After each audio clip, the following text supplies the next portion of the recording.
What we view's connected by cast or crew, deciding the next film, that's the gist. Put it on the list. We're jumping in it. Today we are not gathered here today to talk about movies. We are normally a movie podcast here at Put It on the List. But today we are gathered here to discuss we're multifaceted, so we partake of a lot of different media. So today we're here to discuss our favorite video games of the year. Because we all played a bunch of video games, some of them together. I played some of those video games with the people on this fine Discord call with me, such as Evie. Yes, we play video games together. I'm Evie. And also my girlfriend, Bridget. Yeah, video games, my second favorite hobby. What's the number one? Anime, I know what the answer baby. is. It's anime. It's obviously anime. It's anime. And also, I would sometimes play video games with the person sitting right to my right here. Hi. Bree. Yes. What do you think about video games, Bree? I think they're great. I think I have dedicated now 2 different channel projects to occasionally streaming them. I'm a big fan of them. In fact, I think that streaming them has kept me playing them just because sometimes I find myself too ADHD to sit down and actually enjoy a game. You more or less don't play video games outside of streaming. It keeps me young, you know? It keeps me doing the things that I enjoy because otherwise I don't know, my brain is weird. I have trouble sitting down and dedicating time to a thing, so it's weird. That's why you need to stream 1 billion games in 3 hours. No. Don't do that to yourself. That will kill me. Anyways, this is going to be a really loosey-goosey episode. Yeah. I didn't prepare any icebreaker questions, anything of that nature. However, Evie, last night you were mentioning crafting a little bit something outside of your top 5 that you had.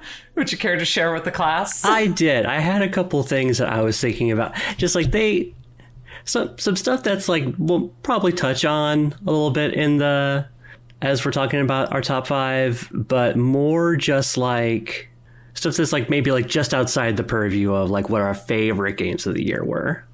And honorable mentions, maybe? Yeah. Something like that. I definitely have a few. And more categorized than that. They're stylized them as different awards.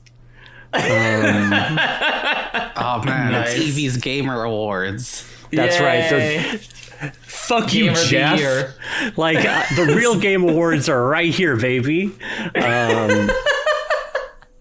All right, do you want me to list the categories I have and then we'll get into it? I think we go one by one. One by one, okay.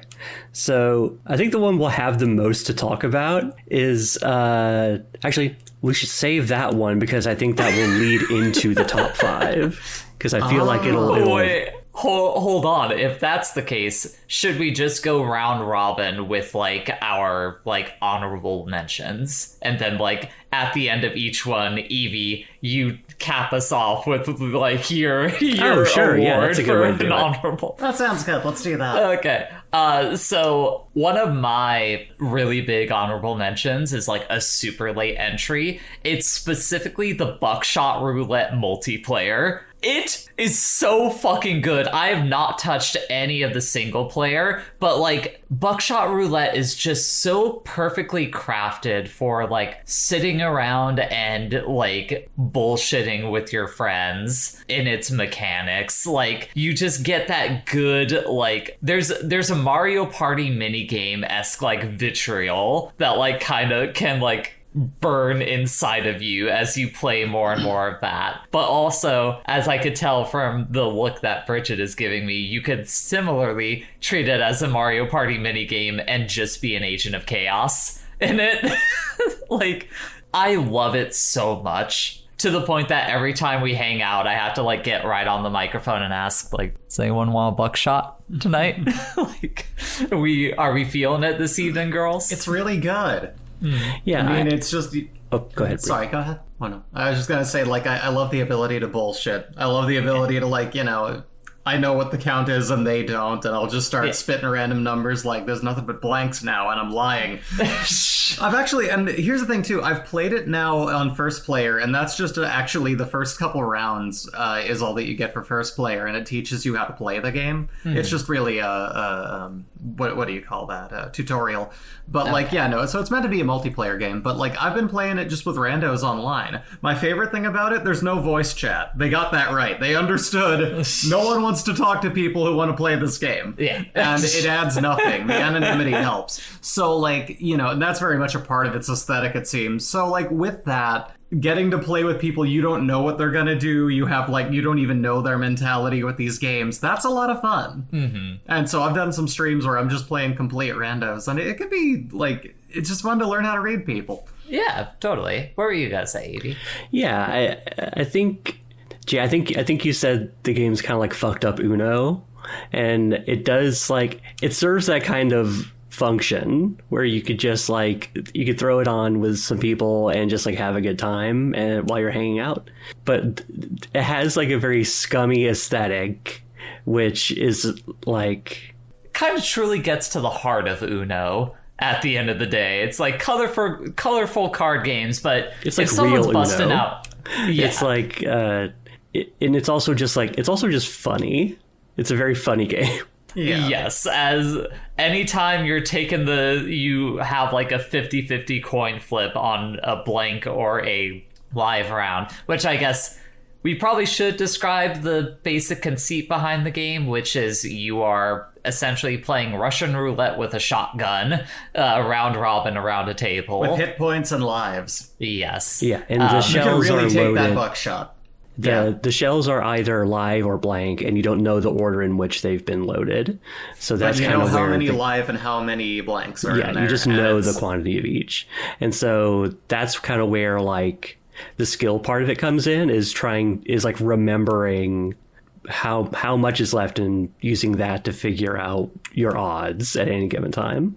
But also you will regularly find yourself in those situations where it is just a pure 50-50. It's either a live or it is a blank. And one of the funniest things to do in that game is you just choose to try and take the shot on yourself thinking it might be a blank, and you're saying like, I'm gonna be on the news.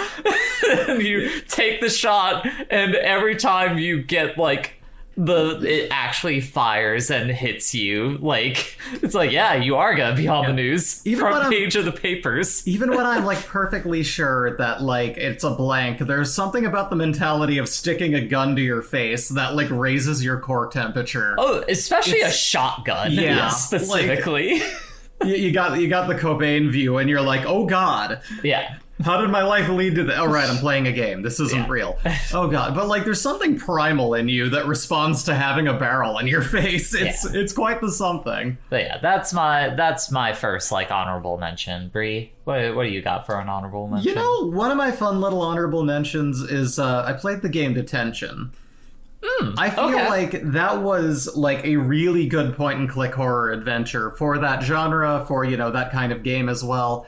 It was one of those things where it's like, I was surprised I didn't it's good at leading you. It's good at like teaching you to play it, and I didn't have to look anything up. I love that. I can get lost in games.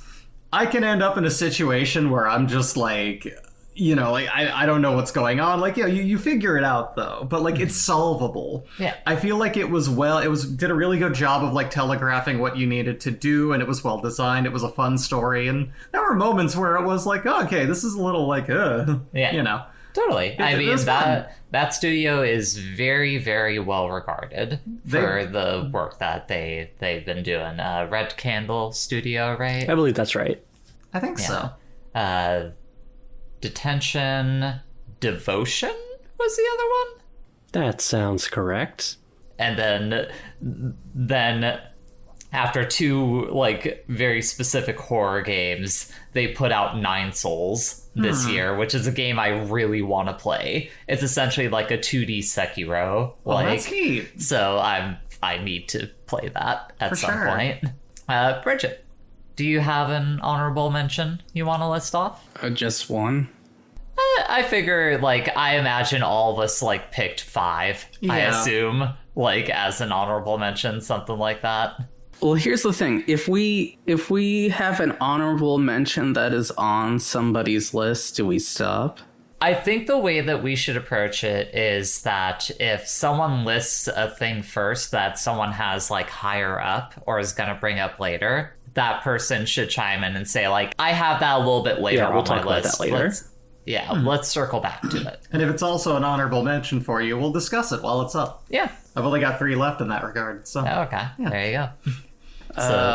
Honorable mention goes to the best multiplayer game of the year, and that's Lethal Company. Yeah. That's a good one. Fuck yeah, Lethal Company. I thought you weren't going to include that one. Like, does anyone have Lethal Company higher? That was going to be one of mine honorable mentions as well. The winner of the Year of Hilarious Unintended Consequences in Multiplayer Games, aka the Bimbo Baggins Memorial Award. Golden. It is such a wonderful, like, every update is, like, intentionally broken. It's such a troll game, and I love it. It's just, you and several other people go to these planets, and you're like, yeah, we're gonna die. Like, we know we go to this moon, and, like, we're probably, most of us aren't gonna make it back. You're just trying to scrounge for this shit, but there's a comedy to it where, like, you know it's so deadly that you don't feel bad when you die, for the most part. It's just like, this was always gonna happen. Unless you get, like, actually scared by the game, which can happen sometimes. Rare for me, but I mean, it does happen. There are some things in there that are like, oh boy. But Evie, would you care to describe why it's called the Bimbo Baggins Awards? Yeah, that award is intended to describe, like, a number of, or just like a vibe that I feel like is embodied by playing our 3-player co-op Baldur's Gate game, where Bridget's character, named Bimbo Baggins, a funny little tiefling thief, just had a lot of fun. Just like had a lot of fun across the Forgotten Realms, and both of our characters were there to witness it for the most part. Yeah. There's a particular moment that I think I want to save once we get to, like, a discussion proper about Baldur's Gate 3. Yeah, Baldur's Gate 3 itself will be later on, I assume. Definitely for me. That's going to be a grand amount of the discussion that I'm going to have nothing to say about, because you 3 played it together, and I let y'all have your space to do that. I just started it. Yeah. I have not played the game yet, so yeah, but I was watching it happen. Nothing's going to be really spoiled for me, but, like, Sure. the gameplay aspect of it, it seems pretty good. But that's yeah. going to be y'all have everything to say about that. It's probably, you spent a long time on it, so I'm expecting there to be a lot of discussion. So we'll hold off on that for now. But talking about Lethal Company, like, is the poster child for just, like, this year full of games that like, when you played it with other people, the systems in the game were built around facilitating just dumb and awful shit to happen to all of you in a way that's hilarious.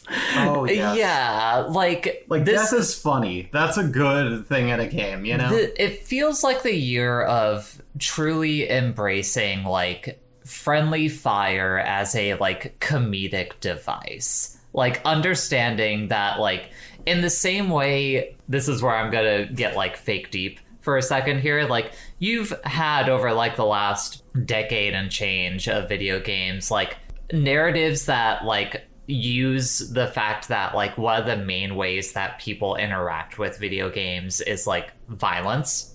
Like, you are taking, like, violent action against, like, creatures, and, you know, writers have, like, been using that as a way to explore, like, our relationship with the fact that the main way we engage with things is violence. So you get, like, really interesting, like, narratives.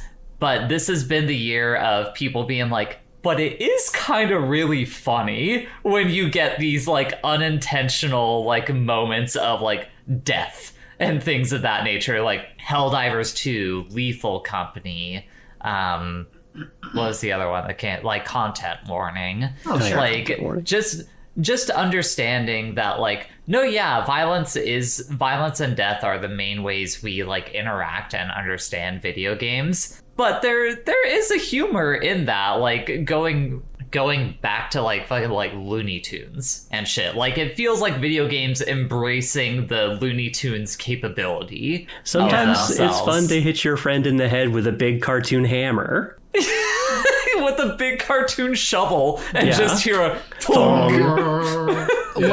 like the masks in the game. There's literally no reason to put them on yourself unless you just wish to be awful to your friend. Yeah. Be a chaos agent, you know? Like Giant Bomb had like a best comedy award in their most recent game of the year discussion, and like listening to them talk about it, it's like, no, yeah, this does feel like the first year where like video games kind of fully got into their element with comedy. Yeah. Like usually video games are like not super great with comedy. Like it's either like there's just, you know, jokes, but they overstay their welcome, they're too winky, you know. But this feels like a year of video games being like, no, we know what we're doing. We introduced this car that is actually a death trap and is totally impractical. Every update is just a bullshit. One of the best video game cars of all time. Yes. We dare you. We fucking dare you to drive this car and kill yourself and your friends with it in as many ways as possible. Yeah. It's fantastic. It's really good. The game is also like the amount of times just things line up so that everything just pops off as like, oh no, this person died. They're like, I have to get out, and then your neck is snapped. Oh yeah. It's a beautiful, beautiful video game. It's really good. I love it. Okay. So we knocked out Evie's in the same moment as we knocked out Bridget's. Mm-hmm. Another honorable mention for me is actually one that I talked about on our last recording. Cyberpunk 2077 is on my list for like honorable mentions. But because I've already talked about in the discussion about Garden of Sinners, I'm not going to dwell on it too much. Okay. Suffice it to say, despite the issues that I have with Cyberpunk 2077, I've devoted like a solid 2 weeks to playing that game and did not regret my time with it. Hell yeah. So it was a good experience. Gosh, another one for me. I recently played RZ finally.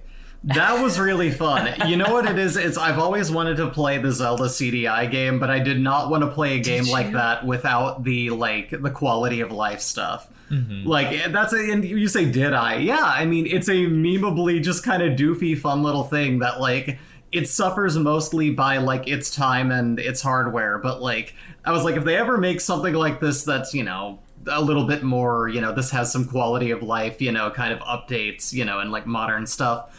You know, like when that was told to me, I was like, yeah, I want to play that game. That sounds so cool. And it's apparently, from what I've been told, they got a bunch of people in there from the original like voice acting and animating and stuff for like, you know, the Zelda game. They got like this. It was a labor of love, and you feel it. And it's just really fun. It's just a fun kind of run around and just have fun game. It's nice. Sure. I enjoyed it very much so, and I found it to be very charming. You want to talk about another good comedy game that came out this year? RZ is another example of that. Yeah, it's Oh. the idea of, hey, what if the CDI Zelda game was like a real video game? And then that's like, that's great. I'm glad that exists. The original game is also a video game. It's just not good. Do you know what I mean? What she meant, yeah. Like a game made by like an actual designer that was working with actual tools and not whatever the fuck the CDI is as a console. Bridget, do you have an honorable mention?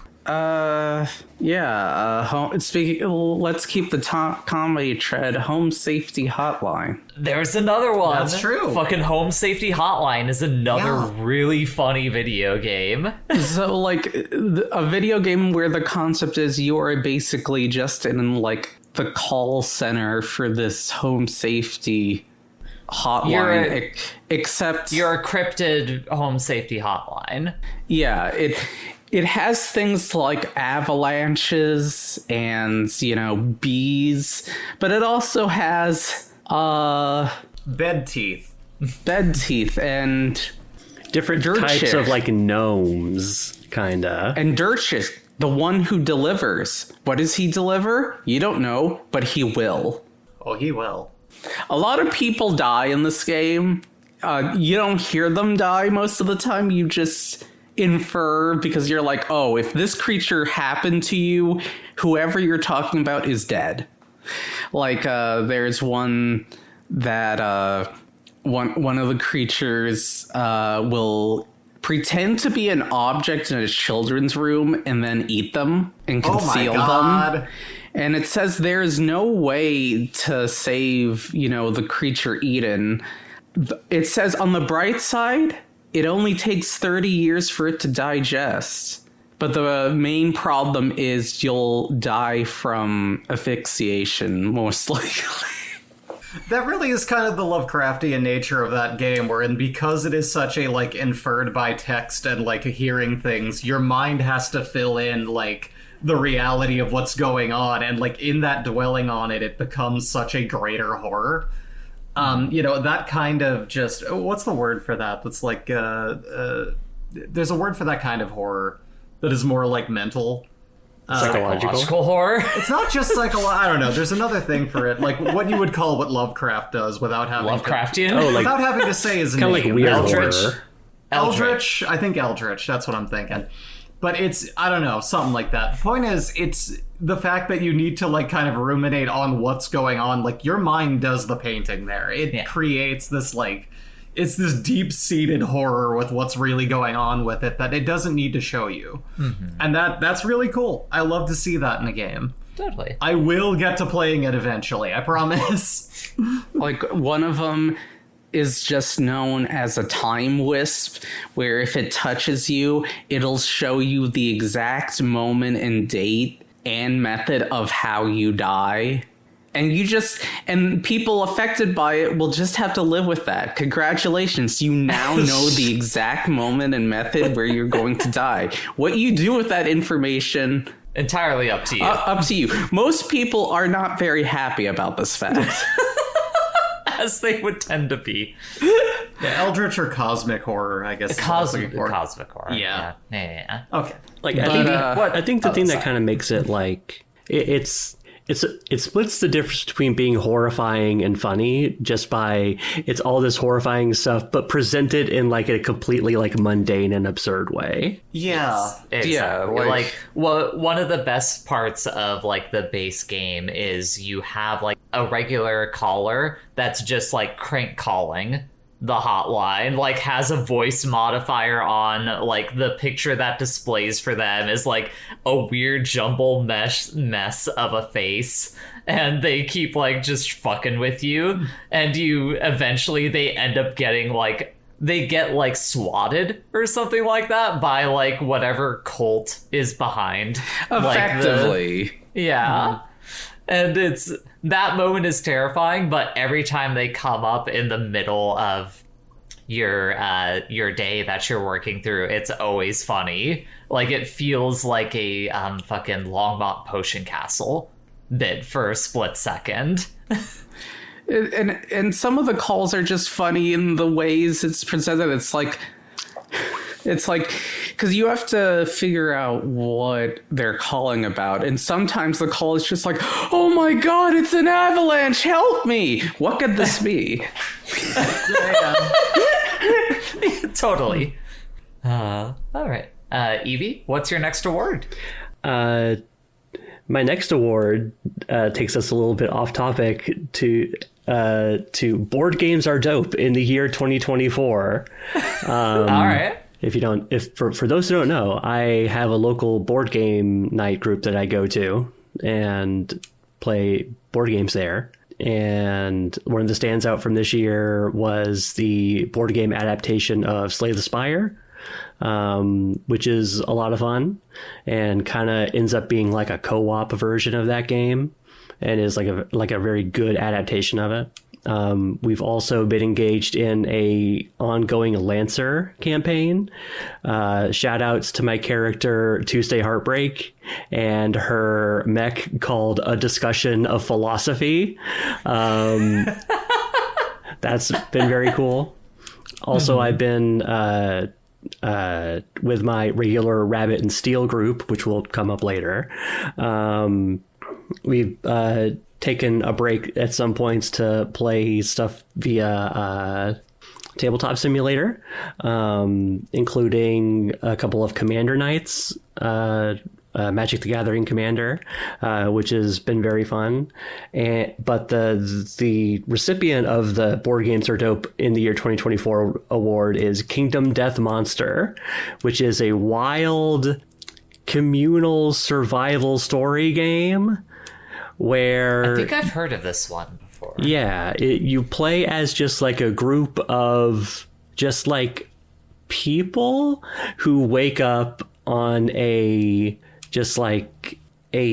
featureless plane made up of like pallid masks, and they each have just like a lantern, and then they are immediately attacked by a lion with human hands. And then it's another one of those things where like the presentation is like very like strange and kind of like horror tinged, but in practice it's extremely funny because it's just like in trying to like scramble and you have a little settlement that you're trying to build out and keep alive, and all of these individual characters are just like are people and kind of have their own little stories throughout this succession of horrifying monsters that they have to deal with. And it's including stuff like, hey, you figured out what piss is, and you learn how to use it to sterilize things, or you figured out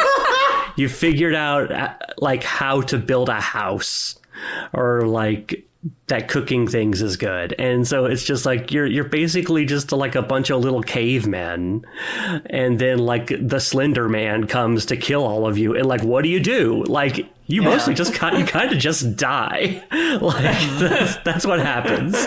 Wow, that sounds awesome. Yeah, it was very cool. We played a whole campaign of it, and it was so much fun. Word. Awesome. All right. Next up for my honorable mentions is going to be then Bomb Rush Cyberpunk. I finally played through that this year. Great fucking game. As someone who has always struggled, it is a Jet Set Radio alike. You know, you are running around on skates and doing graffiti to the city. Yeah, basically, if you're like me and you've made your entire VTuber branding entirely circulate around Jet Set Radio and Jet Set Radio Future, you were creaming your pants over this coming out, and it would be on my list if I had played it this year. Sure. But I played it last year. I played it or the this year it came out, as it were. And it's a lot of fun. It perfects the mechanics of that game. Yeah. Or of those games. The soundtrack is phenomenal. The aesthetic is fantastic.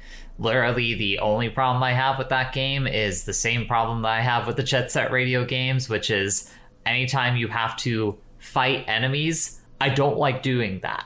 That's not the reason why I am playing a game where you are skating around and doing graffiti. I am playing that to skate around and do graffiti. I honestly thought that the battle mechanics were pretty good, which is kind of funny because I'm usually bad with like more complex, like, you know, or just more kind of annoying battle mechanics. Like I can't play Souls games, like, but you play that and you're like, this is frustrating, or like not what you're looking for. Well, and I'm like, I love being able to just spin kick this shit back at him and like send these records back at the guy, and like it's mostly the latter that feeds into my frustration, because kind of going back to that discussion that we were having of like the way that like games are designed to be interacted with, you know, oftentimes it's centered around fighting and things like that. So to have a game whose conceit is centered around like skating and tagging graffiti and things of that nature, to pull you out of that and be like, okay, now you have to fight enemies. It's like,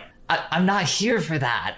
I'm here for like playing a fucking Tony Hawk game that has tagging as well. I don't think it's the battle mechanics are bad.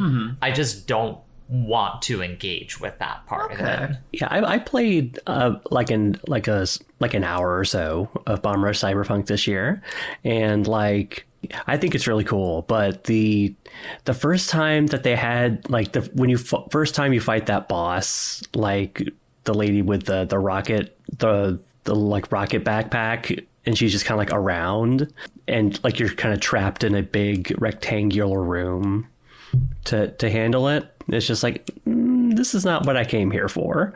Even if it's like fine, I would like to get past this as quickly as possible so I can get back to jamming. To skating around. Yeah. You can attack in Tony Hawk as Darth Maul. You can't. You skate as Darth Maul. You don't. One of his tricks is to move the lights. I guess for me, like, especially why I enjoyed it was it's like kind of some of the like really undeveloped battle mechanics that were in the Jet Set Radio games that were ultimately just knock over these cops before they shoot you to death. Sure. Now it's like you can really throw some fucking cops around, kickflip them, like send things back at them, attack things, take down these tanks and shit in a way that, again, like the rest of the game kind of perfected the mechanics of the original idea, where it's like, I feel like it became, at least for me, just like a more realized version of what that could be. Sure. And so for me, who loved every aspect of the original games, I was just like, I love Like this shit so that's much. That's the thing I'll say is Difference of opinion. Compared to those Jet Set Radio games, I finished Bomb Rush Cyberpunk That's at true. the end of the day, which I did not do. I finished Jet Set Radio, but barely, and I did not finish Jet Set Radio Future. The reason you didn't finish Future was because there's no physical way to get it if you don't have like an Xbox that you can stream from, and trying to stream that live, it kept freezing and we kept losing progress. But and it was like, specifically centered around a boss fight in that game. That is the... I remember the boss fight. I know exactly what Jay Yeah, said. see, she knows. You gave up in like the meter room with all the steams and the pipes and stuff, trying to do that platforming where you had to like get stuff out of there. That was a different one. And then like right as you got to the end of it, like it froze again, and that was where you were like, I can't fucking do this, and we never got back to it. Basically it's same difference. I remember there being like some contention around the boss fight, which suffice it to say, that's why I say that the battle mechanics in Cyberpunk are fine. Yeah. I do not think they are bad. I just do not want to engage with it. Okay. Like, that ends up being my big thing. It's just what am I coming to this game for? And the parts of that game that I'm coming to it for, phenomenal. Molto bene. It's so good. It's so fucking good. Yeah. It makes me wish that there were a new good Tony Hawk game that I could play. Dang, Jay playing is playing the cyberfunk, the cyberpunk, the cyberfunker. I mean, there's one cyber I did not play because I will never play it, that you often play reference to, and I will not utter its name. Devil Dumper Doris. No, that's not what I was talking about. That's not what she's talking about. Bree, what's your next honorable mention? I only have one more, and I don't have too much to say about it, but Limbo. I have a very hit or 10 miss. 15 years late. That again is a reminder that we're talking about things we played this year, not what came out. Fucking like, oh my god, this game. Like I said, I'm hit or miss when it comes to platformers and stuff, especially like, and a lot of physics-based stuff going on in it as well. It's really well made, and it has, and this again is kind of like that Cuphead sort of difficulty where it's like when you fuck up, you know that it was an input fuck up. You feel that you made a mistake. That's what keeps you coming back in going, I got it this time. I'm built different now. Even I spent like a super long time stuck on like one fucking thing. Like one puzzle was fucking insane, but like more so than the puzzle, there was just one area that I couldn't get the physics quite right. And I didn't stop enjoying it, even though I was screaming at it like, are you fucking kidding? Come on! Like, I was having fun being mad at it. And it's also a game where the death is funny. The spider leg or the bear traps just killing this kid, just like, wait! What's that look for, Bridget? You do you. Apparently, Kids getting hurt. a running theme for put on the list as a podcast. It's one of our favorite things. It's a tried and true source of joy in video games, dating back to Another World and Heart of Darkness. Games, movies, across all media. I would say that that very much That's speaks not true. to You can't do it in Fallout. That very much speaks to the lasting quality of Limbo. Fallout 2 and 1 you can. Speaks to the lasting quality of Limbo that when did that game originally come out? That was 2010? Something like that. It's old. Something like that. Yeah, nearly 15 years old. Dating back to the beginning of the indie puzzle platformer in the world of video games, that you can come into it and still be like, no, this game is great, in comparison to something that had a re-release this year, Braid. Oh god. That you go back to that game and it's just this is the fucking pits. Just call that game sucks. Control Z. Yeah. Or Castle Crashers, which is somehow had new content added to it this year. Is just Wild. I can't understand it. Okay. Bridget, you have an honorable mention? I have two left. Let's hear one of them. One of them is, of course, the Wii U classic Skunkworks Haunted Hotel, part of the Skunkworks Volume 1 collection. I'm with her on this. Which might actually be the worst horror game ever, or best horror game ever invented. It's so funny. This is one of those things where just the comedy is there, but they did not mean for it to be. Let me spoil a little bit of how the sausage is made here when it comes to crafting these lists that we made. I watched Bridget making her top 5 list over Discord, and I was having to fight her on being no, that game is not actually in your top 5. You have played more good games than this in the year of our Lord 2024, Which included Devil Dumper Doris. That don't That get was me the one I heard started. you pop off on. She had no. I like how Doris Bree's not on the that one who list. keeps bringing up Devil Dumper Doris instead it of was me. my choice. I wasn't even entertaining when the fact. Jay was like, "You take Devil Dumper Doris off. You know you're not gonna." Be...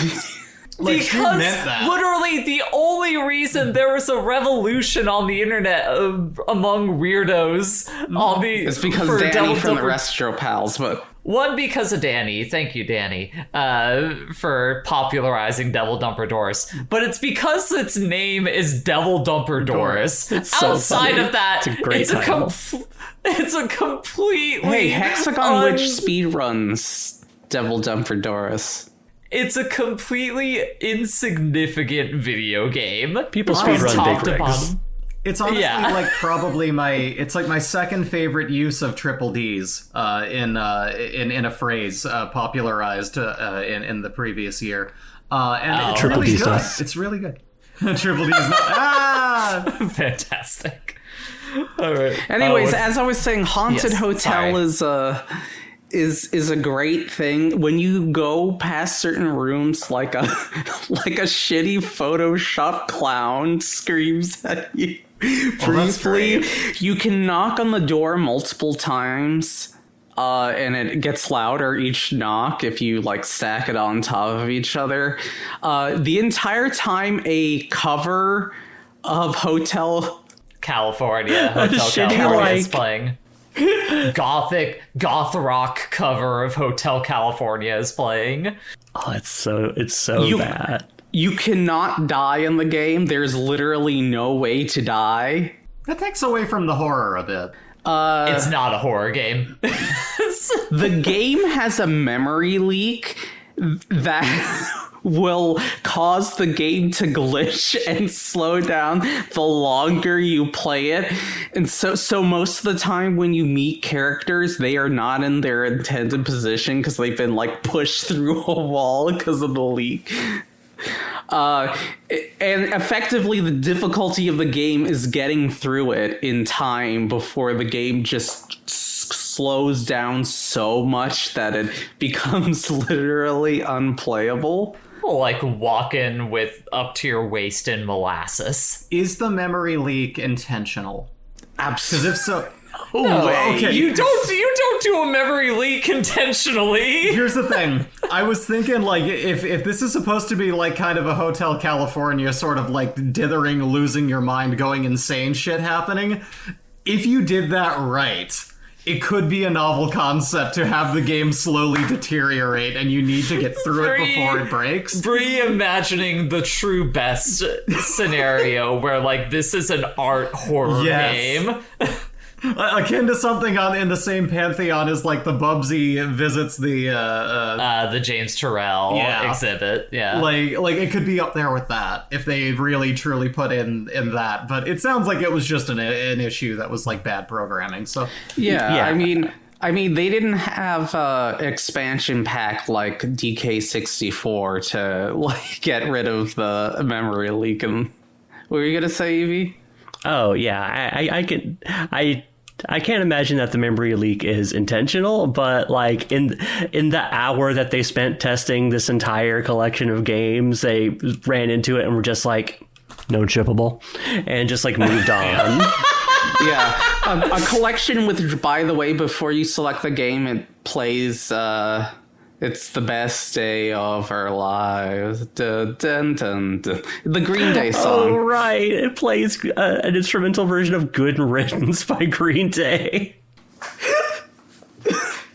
And then in the end, it's right. I hope you have the time of your life. Also, fork stuck in the road.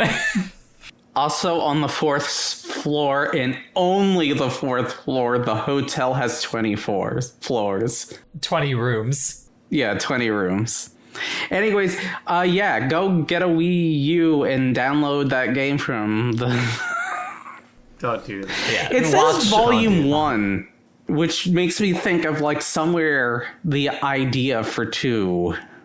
Don't bother playing that game yourself, but go look up the VOD of a streamer named Sasquatchulus who played it with a guest, with Misty. And that was, you get what you need from that game in watching that. You get the sauce into your veins. Evie, what's the next award on the docket? The final award that I have is the Visual Novel Appreciation Corner, presented by Two Queers Play. You know what's great? Books. You know what's hard for me to get through? Books. And visual novels are just fancy books. So they are included in within that. Thankfully, there's a really good YouTube channel / visual novel book club called Two Queers Play, also referred to as 80% Relatable, who play through visual novels, and They will come up later. Yes, they're lovely folks, and through them, I've enjoyed a few visual novels this year, including the Higurashi when they cry question marks, which are great. Fantastic. One of my favorite visual novels of all time. The Lovely Lady RPG, which is the one of these I will probably still go back into in 2025, because like that game is like 7 years in the making and has a lot going on in it. Spare Parts, which is an ongoing, I wouldn't say fluffy, but it's like fun, character-driven visual novel series about gay robots who are also trans sometimes. And I think like I'm going to give this is an audible. I'm going to say that the winner is Pro Philosopher 2. Because Phoenix Wright style video game. Yes, it is the sequel to a Flash game turned visual novel, or I guess it was always visual novel, whatever.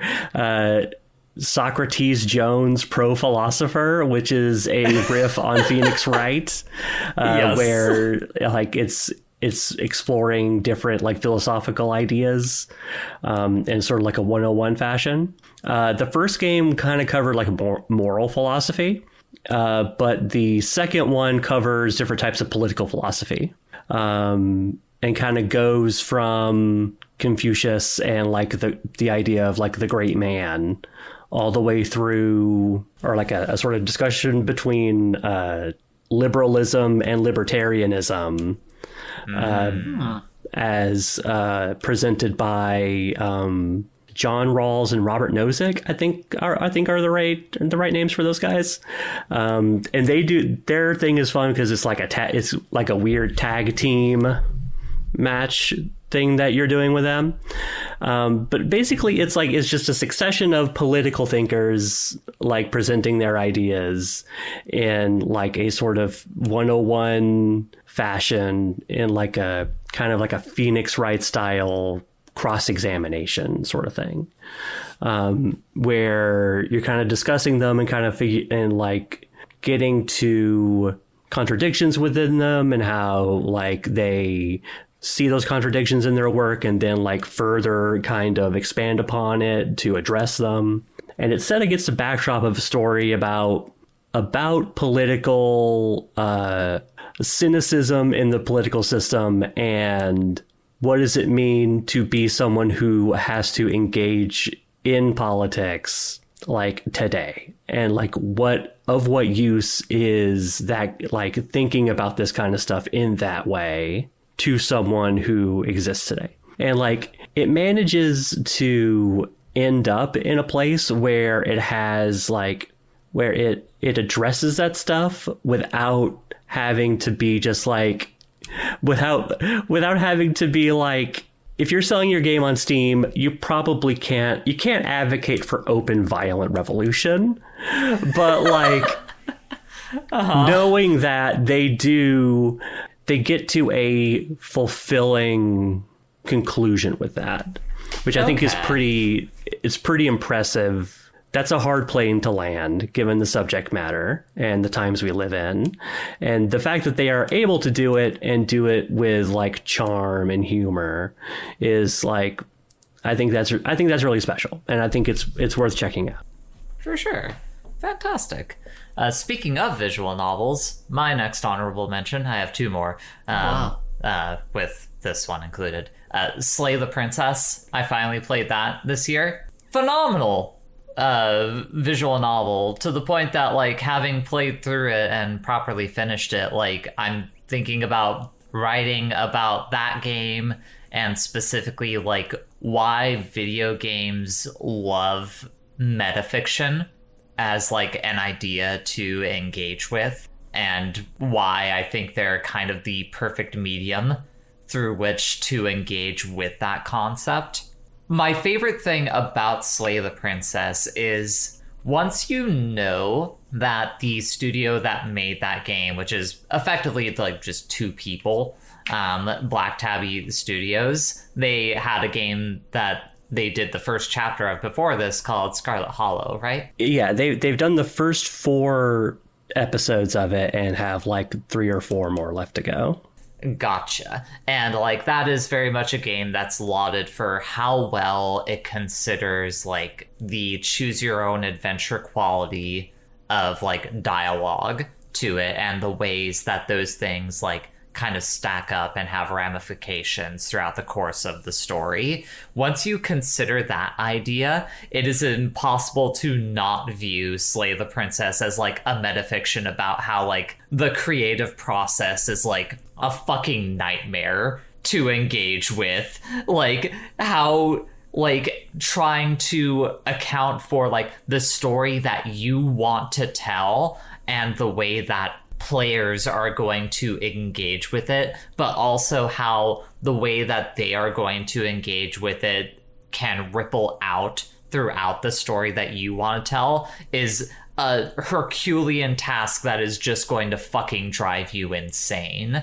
Like it's impossible to not see it that way, and to not have like there's a line that one of the characters says in one of the endings that you can get that basically boils down to like, we are vast oceans being boiled down to like small creeks or like small puddles. God or damn. Something like that. And it just so perfectly encapsulates like what you have to do when you are like any kind of narrative driven like creative where you're like you are trying to take like all the nuances that human beings can contain within themselves and just like parse it down as short as humanly possible, and just how it will drive you to madness. Like it's fan-fucking-tastic. That sounds incredible. Yeah, it's really, really good. That's really Slay the interesting. Princess is great. I need to play that as someone who is like a big Scarlet Hollow enjoyer, to the point of like, you know, following along with them as they talk about their process developing that game. And like when the last episode of that game, Scarlet Hollow, came out, like, and they were talking about their process for figuring out where to go from it next, this sounds like something that's going to get, the scale of it is going to become untenable extremely fast. And it seems like that happened and they made a game about it. Yeah, and thankfully that game was like a massive fucking success for them. So like now they should hopefully have like better tools with which to like get that ending that they want to create with that other video game. And like part of it that I think is an interesting like intersection with it is like Scarlet Hollow has like developed a fandom around it, where like people make their own characters and like they use what's in the game as a jumping off point to build that character essentially. And like, and those developers were talking about just like, we're working on a route that if you, on the first day of the game, if you want to just not bother meeting the first person you meet in the game, you can do that and just stay at home all day. Just like, this is just like, it's the sort of thing where you hear it, it's just like, I don't like, y'all know what you're doing. I'm sure y'all know what you're doing, but like at a certain point you have to like, I feel like you have to be like, okay, here are the range of characters and experiences that we're going to support and like build stories around. And sorry, y'all have to work within those constraints, because trying to build any beyond that is like not tenable for us. Yeah, because at a certain point you're just writing like 100 different novels. Yeah. Like once you start like branching out and trying to account for things. It's going to be some kind of controlled event tree at some point, and how much of that are you actually going to, like, you need to limit yourself. Yeah. It's too much. But yeah, so that's my second to last honorable mention. My final honorable mention, it's UFO 50.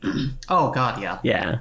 Like, I haven't even, like, really dug beneath like the surface super hard with all the different games in that collection. Like my big ones have just been like Party House and Ping Golf. It's so good. Oh yeah. Like just the pure ambition behind, we have 50 like proper video games included within this like little like framework here is just so impressive. Like it's the same way that I feel about Spelunky, where like Spelunky is never going to be my favorite game of all time, but I engage with it enough and see the things that you can do in that game enough that it's like, fucking God bless you, like, and the thing that you have created here. I feel similarly towards UFO 50, where it's never gonna be my favorite game, but I look at that game and have nothing but like the strongest like appreciation and respect for what it is that they created. It's really, really good. I also want 12 more entire courses of ping golf.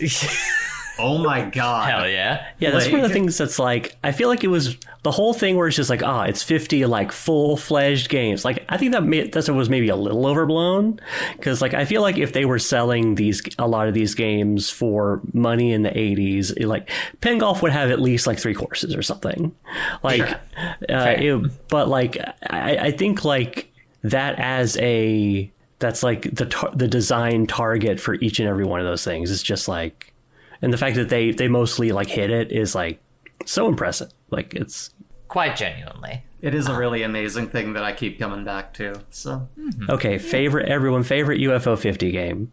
A Party House. Number Okay, one with the bullet. aside from Party House or Ping Golf, because those are the clear favorites here. I'm pretty certain. the Windjammers one. What's it called again? Oh, what was the Windjammers one? I loved it, and it's been a while, so I don't remember. Bushido Ball? I think Yeah, so, I think that's right. That's a fun one. That one is fun. Bushido Ball is pretty high up there. Night Manor is really cool. Night Manors are cool.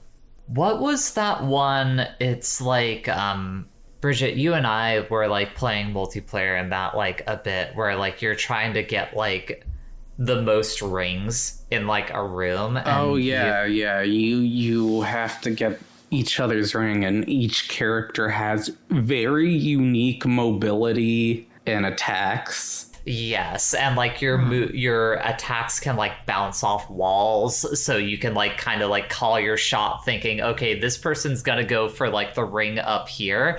I'm gonna jump up and throw my thing at the wall, thinking that they are going to try and jump up there, and then the rebound of that hitting the wall is going to hit them and knock them out of the air. Yeah. Yes, it has parries. It has dodge rolls. It has parries. It's fucking cool. I wish I could remember the name of it. And I also need to say that game and Bushido Ball both have kind of that like beautiful fighting game dynamic of like reading what your opponent's going to be doing. It's Yeah, that's what I'm saying. programmed in there, and that's what you're saying. But like also like I feel like the the diminishing like movement, but the the benefits to particular strikes. Like I feel like it's a really well balanced couple of games. Yeah. For like the positives and negatives of like these particular characters. The time was taken to make just really, really good games. Mm-hmm. In something so simple, you see like the quality of a game is not the AAA fucking varnish that is put on these push button movies, but like it's just. I thought of another one. Oh no! What? Quibble Race. Quibble Race? Quibble Race is so funny. Horse betting. Oh god! Just the horse betting where you can like Yeah. pay people to like poison or break the legs of like your opponents. Oh my god! Ah, Bridget, you should have played Quibble Race during your horse racing stream the other day. You should I have. would have. I had it. I didn't. Womp womp. Okay, what about you two? What are your like favorite UFO 50 game that isn't Party House Or ping golf. or Ping Golf? I still have one honorable mention, but You said that last one, that other one was your last one. Yes, you did. Jay, roll back the tape in the edit. Okay, just real See? quick then. Mine's either Campanella 2, which I wish was a full game because it's otherwise, as it is, it's just too hard for me to actually like play it all the way through, and I wish there were more ways for me to actually finish it. And also Isabel Rules.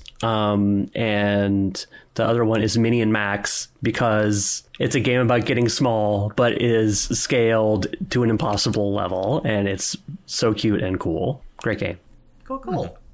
What about you, Bridget? What's your favorite UFO 50 game that is not Party House or Ping Golf? what is that?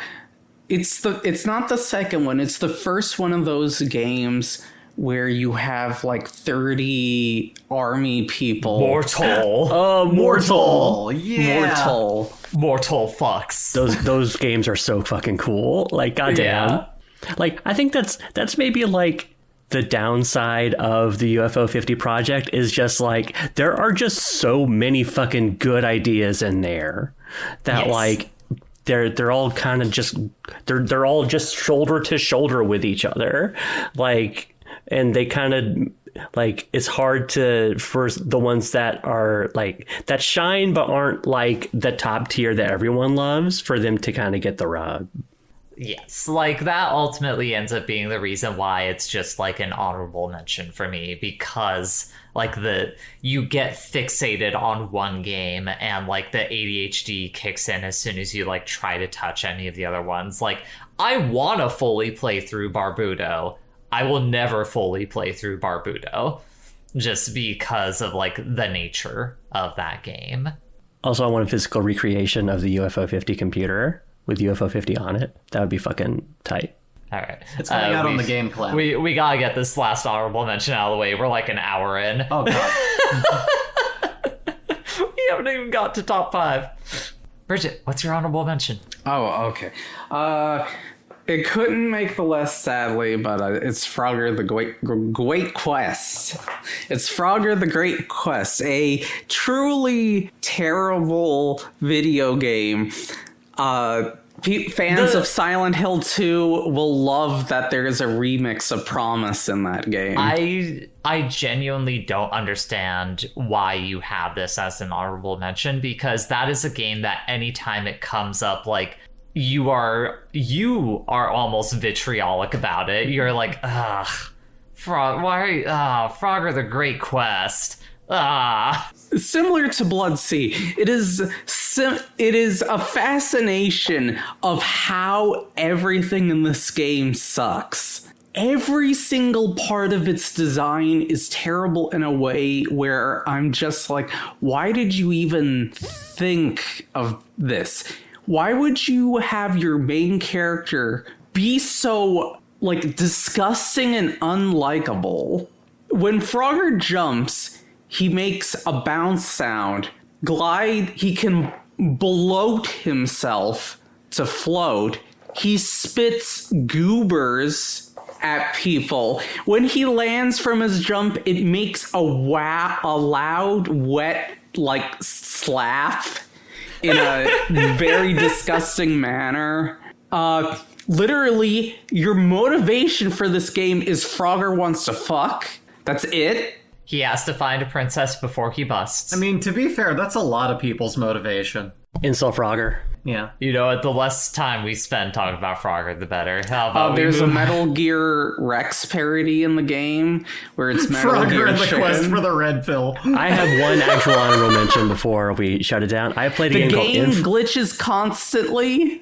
I played a game called Infra this year, which is a first-person adventure / puzzle game where you play as like a civil engineer walking through like very an infrastructure system which is like in various states of disrepair, and you're trying to figure out how to both move through it and also document all the shit that's going wrong with it and find out how that happened. It was extremely cool. Nice. All right, now we're on to the top 5. Number 5. 3. Oh, me? Yeah, you go first. Okay. What is? Well. Because I feel like you're gonna have the most different top 5 from everyone else here. I think there's going to be some spillover, but I get what you mean. So my bottom of the top 5 is Thank Goodness You're Here. That is a very fun game. What From, I specifically believe, puts the it there? makers of the Goose Game. This was like just it's a point and click adventure that is just, it's so much fun. The design of it is so unique, and it is just, it's a delight all the way through. The most British game of all time. It is the most Complimentary. British game of all time, complimentary. It's hard to say like complimentary when it comes to Britain, but like I thought that was Armed and Dangerous. Anyway, the idea behind it, like, you know, it's got a lot of just dumb fucking humor, a lot of sex jokes that I honestly didn't even notice when I was playing it either. It's just kind of shoehorned in there naturally. But you're just running around helping people, and you need to get like a whole bunch of stuff done, and it's just, it's really, really cute and really fun, and it's just so much love was put into it. I enjoyed the hell out of it and was cackling at it the whole time, and highly recommend if you haven't played it. Very, very fun. Yeah, I wish I could say I had more to say about it. Like, I think that's ultimately why I didn't quite make it onto my honorable mentions. Like, it was on the verge of being on there. Like, yeah, that was a fun game, but ultimately it's just like, no, yeah, it was a good comedy game, and that's about all I kind of have to say in regards to it. Quick note about the developer responsible. It's not the Untitled Goose people. It's published by, it has the same publisher, which is Panic, the Playdate people. The developer is a outfit named Coal Supper. Also, it's worth saying that it's also a Metroidvania, because you open up certain areas that lead you to go through other. And listen, I love me a Metroidvania. Sure. You're a sucker for it. I'm a huge sucker for it. Evie, what were you going to say? Oh, no, I think that game's very cool. I'm glad that I watched replay it. Bridget, do you have anything to add about Thank Goodness You're Here? Nope. All right. Okay. Well, Bridget, what's your number 5? My number 5 is Volara Valley Golf, aka Hyper Golf the Devil's Line. Yeah! Evie pumping her fists. Popped off. That game is so good. Sega Saturn version. What a beautiful golf game. Maybe my favorite golf game ever made. Oh, wow. For those who don't know, it is made by T&E Soft, who largely made golfing games with like actual courses based on reality, would have real golfers in FMV golfing and Craig hitting. Statler beyond telling you that you did a good job. Hyper Golf the Devil's course decides to have a fictional golf course with superpowers, I see. which include options like warp ball, which lets you just warp the ball near the hole, or That seems a bit broken. Yeah. It's a golf game made by people who make golf games who hate people who play golf games. So in That a lot of sounds golf awesome. games, there's this thing called the stroke limit. And normally when you hit the stroke limit, you are... It immediately takes you to the next hole. Yeah. This game won't allow that. You have to live with your mistakes, and the number will keep man. going up. Yeah, people hate the stroke limit, but it's there for your benefit. It just means that you won't waste your own time trying to beat a Stroke hole limit. that you're doing badly at. Yeah, But so, like- the Lower Valley Golf won't have that shit. You eat the whole pack. How high did you get that number? I can't remember how badly we did when we played it. Oh no. Yeah, like the other thing that accompanies this is you have your caddies, which are real people who effectively sound like robots, or like speak in an almost alien way. Like the way they talk is like, "Yes, you're on. Nice, Great approach. nice par. Five. Nice cock. Good recovery. You've made it. Now hold it out." Why do you have to make it weird? The line that you return to the most throughout this year. Now hold it out. Like it is such a Hey, bizarre later, you game. want to haul it out? Because it is fantasy, you're like golfing in volcanoes, there's floating islands in the background. And before each hole, you have a very enthusiastic announcer who's ready to describe every obstacle in this golf course and how it will stop you. Yeah, describing it as if they were actual golf courses and holes, which is very fun. Hell Watch yeah. out for the hot mangaba. Hearing floating islands is making me think of like Wicked 18, or it was called like Devil's Gorge or some shit, like in That's the every same other game. language. That's the same. It's the same game. Mm-hmm. Well, I mean, the one you played is the game I'm talking about. Yes. How many things was it called? Yeah, it's Lower Valley Golf or Hyper Golf the Devil's Line. So Okay. what Bree is referring to is another version of the game that doesn't have the FMV. Okay. Yeah, that's the one I rented from Blockbuster as a tiny youngin' and Yes. played. So. That is the same game except with Wow. less powerful, graphics. So, I mean, it was on the SNES, so like I get that. Yeah, no, that game is insane. Yeah. Wait, Okay. Bridget, is FMV what determines the power of your graphics? Yes, Look at it's the graphics. future. It's real. Evie, what's your number 5? My number 5 is Helldivers 2.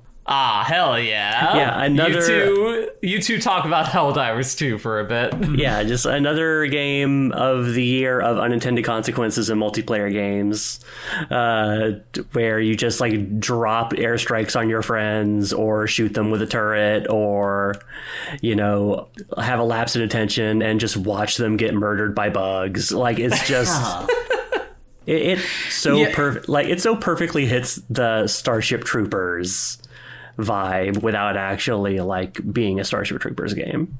Enhancing it is also your characters just sometimes like low on health and you're throwing reinforcement. They're like, reinforcement! Like, your characters so are just fucking juiced up panicked. psychos. Or like you're on the turret and killing a bunch of bugs and you're just going,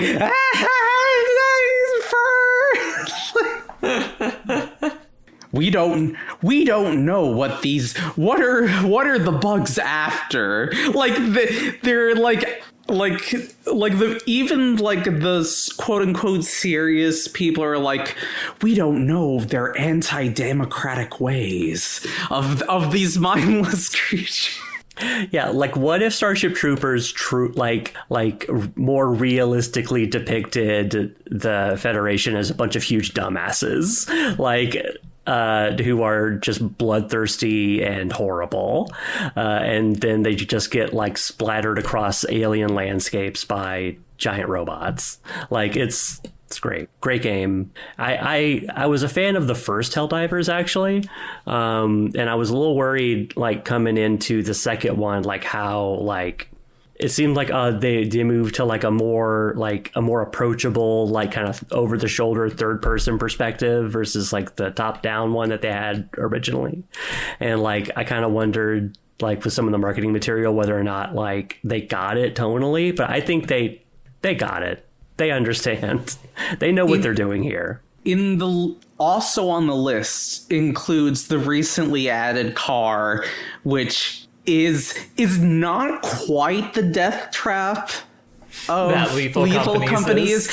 However, one of the weird quirks is if it lands upside down, it will explode. So like if you call it in and it like bounces and falls over, it's just gonna yeah, it's like they combined the Lethal Company car with a Warthog, and it's just like, hey, what if you couldn't flip over the Warthog once it got turned over? And that guaranteed that it would explode eventually. Like if it's that kind of thing. And the other thing is, if you are in the Warthog gunner seat and that car crashes, you're getting thrown out of it as far as humanly possible. Nice. Awesome. That rules. I probably should play that game at some point, but I still haven't given it a chance quite yet. Shout out to calling bomb strikes and hitting your teammates because you didn't warn them, or you just accidentally threw it. One of my favorite things to do, truly. All right. Then my number 5 is another late entrance. It is Anthology of the Killer. I got to play that right before we recorded this. Fucking very interesting experience to play through. Like, I still need a bit more time to, like, process everything about it and, like, quite express what it is about it that really appealed to me. But essentially, the idea behind it is that you play this, like, little mouse girl who's, like, part of, like, this zine group, just trying to, like, publish stories for, like, a local zine. But the framework of the games themselves end up functioning like their own little zines that are more or less the creators' like meditations on like different ideas, more often than not specifically like pop culture or general like culture and the ways that culture is expressed in society. Like there's a chapter that is specifically about like music. There's a chapter that's specifically about like going to a museum, like the experience of like what gets propped up as like moral art, like things that ideas that should be carried forward in our society. There's a section on film, there's a section on theater. So it just ends up being this really quirky, fun meditation on all these different ideas that that in and of themselves, they function as both a zine, which you could argue is like the most like grassroots, like man in the field, like kind of production of culture, but also they function almost as like museum pieces as well. Because so much of that series of games is just like, or collection of games is exploring a space, like taking your little character, taking them to a corner of a room and looking at a thing and what their like interpretation of that thing is. And it's easy to just like, as you're navigating through that world, just accidentally like pass by entire sections of it because of the way that like I don't know how many people in this group have experience like regularly going through museums and exhibits and the like, but oftentimes it can be easy to like, you get so focused in on one thing that you see across the room that you get just pulled in a completely different direction from like little things on the side that in and of themselves like have a lot to say. So like it's a very multifaceted piece that was a fascinating experience, and I'm still kind of trying to dissect ultimately everything that I can take away from it. But that's my number 5. Wow. I need to play that. It's good. It's on my shame list for next year. I think that's why Or this I wanted year. to. I think that's why I like specifically was trying to get to it. I was like, I feel like if I skip this, I'm gonna end up missing out on it for like a few years and not come back to it. Like I need to just get in there and do it. For sure. All right, Bree, number 4. Gosh, my number 4 has to be Corn Kids. I fucking loved that game. That's one of those, like, we see a lot of kind of like, we're starting to get into the place where people can, like, smaller studios, little groups of people can develop these, like, retro 3D games sort of now. And like Corn Kids 64 perfectly encapsulates one of those like character, like weird, quirky character platformer games, but to the quality that like because a lot of them suck. Like I say we all played Glover. I didn't play Glover, but we know that game sucked. But I'm saying it has that eclectic kind of feel of like this weird sort of like unsung hero that was like tried to make into a bigger thing. One of those very weird little character-driven things, but it's also so good. Like, I had so much fun playing this. I had as much fun playing this now as I did playing Super Mario 64 as a child. It reawakened that kind of youthful feeling of, like, I feel like I'm playing this in a Sears on, like, a CRT. Yeah. Like testing it out. Kind of like going into the thing that a lot of people don't really get about Mario 64 that made it what it was, which is just the joy of movement. Yeah. Like, everyone got fixated at this point. A lot of people have talked about this particular point, but like a lot of people got fixated on the like collection aspect of like getting all the coins, getting all the stars, that people miss like the fundamental thing that made Mario 64 so good is that it just felt good to pull him around and do like all of his running and jumping and flipping and everything. Yeah. And I didn't finish Corn Kids, but from what I played of it, like it gets that joy of movement. Yes. That's all I have to say on that for part. Sure. Have y'all played it? I just watched you play it. Oh, for sure. No, I played Pseudo Regalia, which is a similar art style, except what if it was a hot goat? I see. But yeah, I think it's part of that movement, though. Yeah, sure. Yes. And I also love goats. They're cute. But yeah, no, like the style, it nails Do you it. like Everything goat ass? about it. Everything about it is really fun. Everything about it is just really it's the feels good to play thing. Like they did a really wonderful job on it. And Jay, I gotta tell you, I really encourage you to finish it. It's really good. It was one of those games. The main reason that it's on the top 5 too is that like I very rarely finish a game and go, oh my god, I hope they make this. I hope they make like a 2. I hope they make more. I want more of this already. It's just so good. I love it. The other funny thing to note about that game is how it's effectively supposed to be like, hey, what if Children of the Corn by Stephen King, or is that Stephen King? Yeah, what if Children of the Corn were made into a 3D platformer? Like, it's very silly as a conceit. How do you mean? That the story that is told throughout Corn Kids is supposed to be like a loose adaptation of Children of the Corn. I actually didn't know that. Yeah, like very loose adaptation, but it is like kind of supposed to be that. Weird. Yeah. All right. Even the giant sock that chases you at the end. That part I don't know. I've never read Children of the Corn. I haven't either. I've seen bits of the movie and it's horrible. Like, the movie is like some of the worst children's acting in the known universe. It's really bad. Speaking of Stephen King, Evie, what's your number 4 for this year? My number 4 is Elden Ring and Shadow of the Erdtree. So this is part of the reason why I did not put it in my top 5, because I had a feeling you might do it, and I was like, I don't want to take up space for a game that I already know is like one of my favorite games of all time. That's Evie? fair. I did the same thing for Baldur's Gate 3. Yeah, Elden Ring is I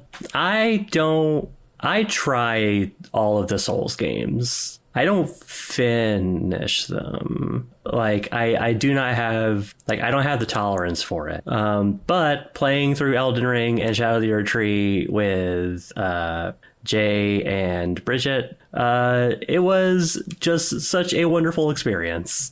Using the fucking co-op mod, I wouldn't want to play that game any other way. But it was still very cool to, like, experience that world and, like, see that stuff play out in a way that I guarantee I never would have finished it otherwise. Bridget and I have talked at length before in a recorded fashion about, like, our first playthroughs of Elden Ring and, like, streaming it to each other. And, like, definitely getting to experience that in real time in, like, the same playthrough is, like, amazing.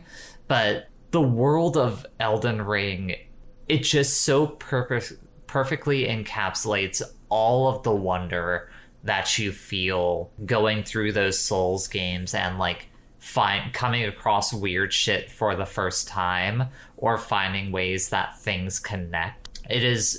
It's truly fascinating just how much the joy of discovery is baked into that game, in the same way that it felt like playing through Ocarina of Time for the first time was. Like, I played that game for the first time fairly recently, and I did not realize just how much of the DNA of Ocarina of Time is in Souls games until then, where it's like, oh, they took everything from this video game, like the interconnected world, the just seeing weird shit out in regards to, like, enemies and being like, what the fuck is up with that thing? That is insane, and it is definitely going to kill me if it approaches me in one way or another. Like, there's Dark Souls, From Software games, Elden Ring, like, those games are truly, like, the spiritual successors to that, like, kind of joy and horror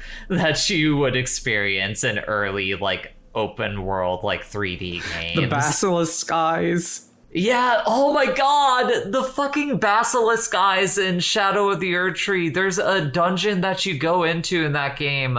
I guess you have to talk about the basilisks throughout the Souls series, where they're these weird little frog guys who have giant eyes, but they're not actual eyes. They're basically just defense mechanisms meant to scare anything that approached them. Let me tell you, it works. Yeah. How was it, Evie? First time running into one of those things. How terrifying was that? Well, I have seen basilisks before because I played Dark Souls 2 and they're in there pretty early on. But the first time I saw them there, fuck. Like, I hated them. And yeah, they, like, in this game, they cast a thing on you that if the meter fills, you just die immediately. But in one of the dungeons, you run into, like, a statue on one of them, and the statue will spawn these giant cartoon eyes that, like, go back and forth down hallways. It's just like an environmental hazard. And the first time I saw it, it was the most terrifying thing ever. And then I realized what it was, and it turned into the funniest thing ever. God damn. Shadow of the Erdtree, Elden Ring, one of the best fucking games to ever Curse do it. you, Bale! Curse you, Bale! Like, fucking just having a Moby Dick section of the game.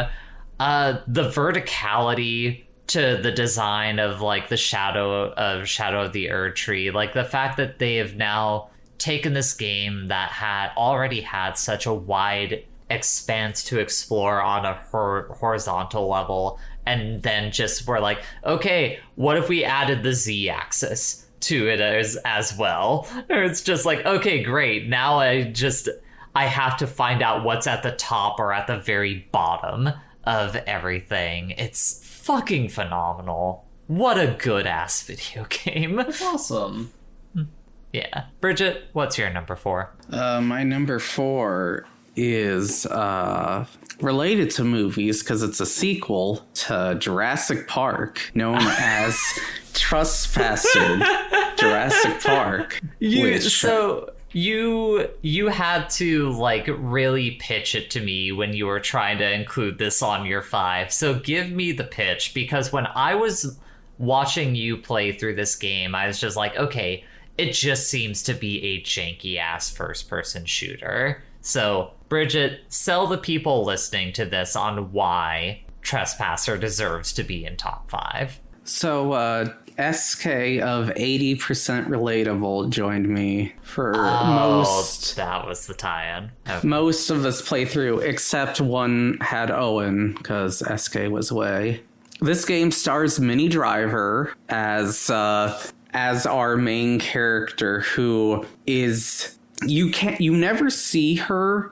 All you can do is you have a long noodle arm, and you can look down at your boobs to see your health. Does she not have a left arm? Is that the thing? Or is it like, has it been She doesn't hurt? have a left arm. Like which is canonically, or it's not modeled? It's not modeled. Okay. Which is why she, no matter the gun, if it's a shotgun, one arm. Wow. One hand in that thing. So the thing about this game is, I want to say it's the first game with like, or at least one of the first games with real-time physics, which is why a lot of people, when this game came out, they couldn't play it because it required a crazy PC setup. Wild. This also has, John Hammond, Richard Attenborough. Yeah, Richard Attenborough.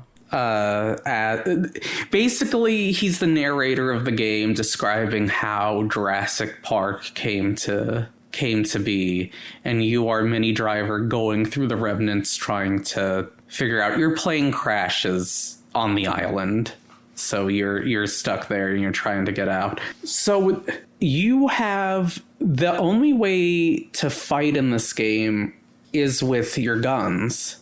However, you don't have a lot of ammo for them. And the other thing is, it is manual aim. There's no reticle. So you have to move your arm around and hope it's hitting the dinosaur if you're, try to line it up. The other thing is everything has physics. So if the dinosaur comes up to you and just its tail hits the gun, it'll just knock it out of your hand. which they'll do because they'll sneak up on you half the time. Also, the dinosaurs are all physics, so half of the time they'll just walk and do a little dip step. They'll do a little grooving as they're going on to you. Because of how it works, you typically do not want to shoot far away because the manual aim, you're praying and you only have so many bullets so in many a gun. shots to take. Yeah. There is no UI in the game. Minnie Driver will announce to you, feels full, or 6 shots left, or... Jeez. And so, because it's so physics-based, it just becomes hilarious in terms of like how these systems are working with each other and how they work and how they don't. Like, for instance, if you drop your gun and it's loaded, you best hope the trigger nothing hits that trigger of that gun, because it will go off. And if it's pointing at you, will kill you. Great. And so, like, it's just, like, a weird, fun, like, it's not a tech demo, but it's, like, just a fun playground to go around and, I want you to know I picked up a basketball, did the hoop and won. Good job. Proud of you, sweetie. It's just a really fun, like, weird, janky game. Like, if they had more time to finish it, it probably could have been even more ambitious, but you know how these things go, where it's like, okay, wrap it up. We only allotted you a year to get this done. We got a ship date to meet, motherfuckers. Yeah, dinosaurs can't go in buildings, so you can kind of like trap them inside a building. If the dinosaur gets in the building, it literally will not know what to do. So essentially it stands as almost a fascinating like museum piece for its like specific time in video games. And it's great because like if you hurt the dinosaurs, they'll just start running away from you. Be like, oh, I don't want to deal with this. Weird. It's like, I think it still exists as like, I think the temptation is to look at something like this and be like, oh, well, you know, it was interesting for the time, but, you know, we moved on past this. But I think like it's interesting how it still exists as something that it is still a neat kind of space to kind of move through and mess around with, especially since you're like, you know, you're encountering all these janky fucking dinosaurs and like doing shit like stacking crates to hop over a door that's broken. Like, it's just like, I think like it doesn't exist solely as a museum piece, but as like a really like something that has its own charm to it. Yeah, like, I feel like nowadays when you do physics puzzles, you try to guide the player. In this, it's just like, you can just make up your own thing. If that box falls on you, you will die.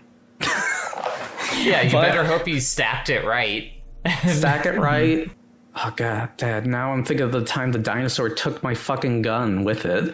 I think I saw that part.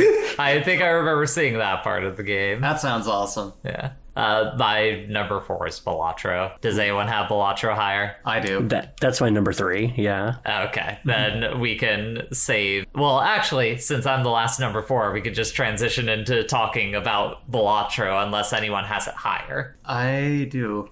Okay. For sure. We will save talking about Balatro then. So that's Evie's number 3 is Balatro. What's your number 3, Bree? So, my number 3, you know how I mentioned that I really love Metroidvania-likes? Yeah. I finally played this little game called Gato Roboto. Ah, so cute. It is so tailored for me directly. Like, this is such a, if I'd known when this came out about it, that I would have played it immediately. It is basically what if Metroid, but you are like a cat and you are piloting this like sort of mech suit, space suit, that were like running around shooting missiles at shit. It's really, really fun. It's just another really fun game, really just engaging mechanics, and it's got a lot of little, like, you know, what you would see in, like, the Metroid games, the Zero Suit segments, where it's like, you know, you are hyper vulnerable, in this case, like, one-hit kill in some areas. But you know, you need to run around as a cat because you can't get through certain areas due to, like, temperature or size of, like, what you need to navigate. And then you're back in the thing, and the suit, you can upgrade that as you would, like, in Metroid. It's just... It is a giant little, like, it's just a big love letter to Metroid. Yeah. In all the best ways. It's nice and tight. Yeah. Like, 100%ing that game does not feel infeasible. No, yeah. Like, I think when I finished it, I had, like, 75%. Yeah. Or something like that. I got, like, most of the stuff done in it, and I was, like, I think it came to, like, 5 hours? Yeah. Yeah. You can do that in, like, one night. Closest thing to a complaint I had about that game was just like there's like at points like a very steep like difficulty curve in it. I loved getting over that hill. Like, that was... Sure, like once you get good at it, it slaps. But like that's the closest thing to a complaint I had about it. Aside from that, yeah, it's really fun. It's really good. Time. Yeah. Is that all you gotta say? That's about it. It's just perfect in that. It's a condensed, wonderful little thing that I highly recommend playing if you're a fan of those games. For sure. Bridget, what's your number 3? My number 3 is another movie tie-in. This time the sequel to The Thing. We haven't even finished that yet. Gosh. Yeah, but she knows. She knows it's at Yeah, the top. it's one of those things where I haven't finished it, but I doubt my opinions are going to change this much. Similar to Trespasser, The Thing is a interesting failure of a product. Like this was the one where you were running me through your top 5, and that was the like bad game inclusion that I got the most, where it was like, no, yeah, that one being in your top 5, that makes sense, because the Thing video game is really fucking interesting for what it was trying to do at the time. Yeah, so like for those who don't know, this is a supposed sequel to the Thing movie. In it, you play action military white guy, and you have a group of people. If you're lucky, you'll have 4 people. You can apparently have quite a bit more. At one point, I had, like 6? It's like 5 or 6, I think. Yeah. Oh, wow. Supposedly the remastered version has upped the cap on a lot of different things in that game. Yeah, so I played through the remaster version, which was remastered December of last year. It is. You are technically playing a new video game. Yes, it is technically a new video game. So Thanks, Night Dive. Thanks, Night Dive. Doing good work out there. You have squad mates who may or may not become thingified as you play with it. Most of the time, you won't have to worry about that because your teammates love fire, like moths. I love jumping into the fire like a moth. Your teammates crave the forbidden flame. Sir, permission to self-immolate? Your teammates are not the best at self-preservation, so you effectively have to be a chaperone in like on a school ostensibly in the grand scope of the game. You're supposed to be a chaperone to them because you don't want them to get thingified, because part of the catch with the game is like you give them orders to like follow or stay behind, stuff like that. But if you have them stay behind while you explore in different areas, you can come back to them. And there's like a mechanic where, like in the movie, you can do a blood test on them and you find out like, oh no, this guy's turned into an alien, and he'll like thing out and start like attacking you. And if you're not like keeping tabs on people from time to time, you will sometimes suddenly just have a dude like freak the fuck out and start killing the rest of your squad and you. Not only that, if you don't have adrenaline, those people will just kill themselves. They'll just... Like we saw 2 of them do a dual suicide maneuver. It's fucked up. It was really fucked up. Like they both just blew their brains out in front of you. But like one right after the other. It wasn't at the same time. It was like, all right, my time to go, Captain. Permission to kill myself, Captain. All right, Steve, just hang in there for a couple more minutes. We want to synchronize. So specifically what happened in that moment, that there was another person who killed themselves because in a cutscene somebody shot themselves, and then they saw that and were that like, drove them insane. yeah.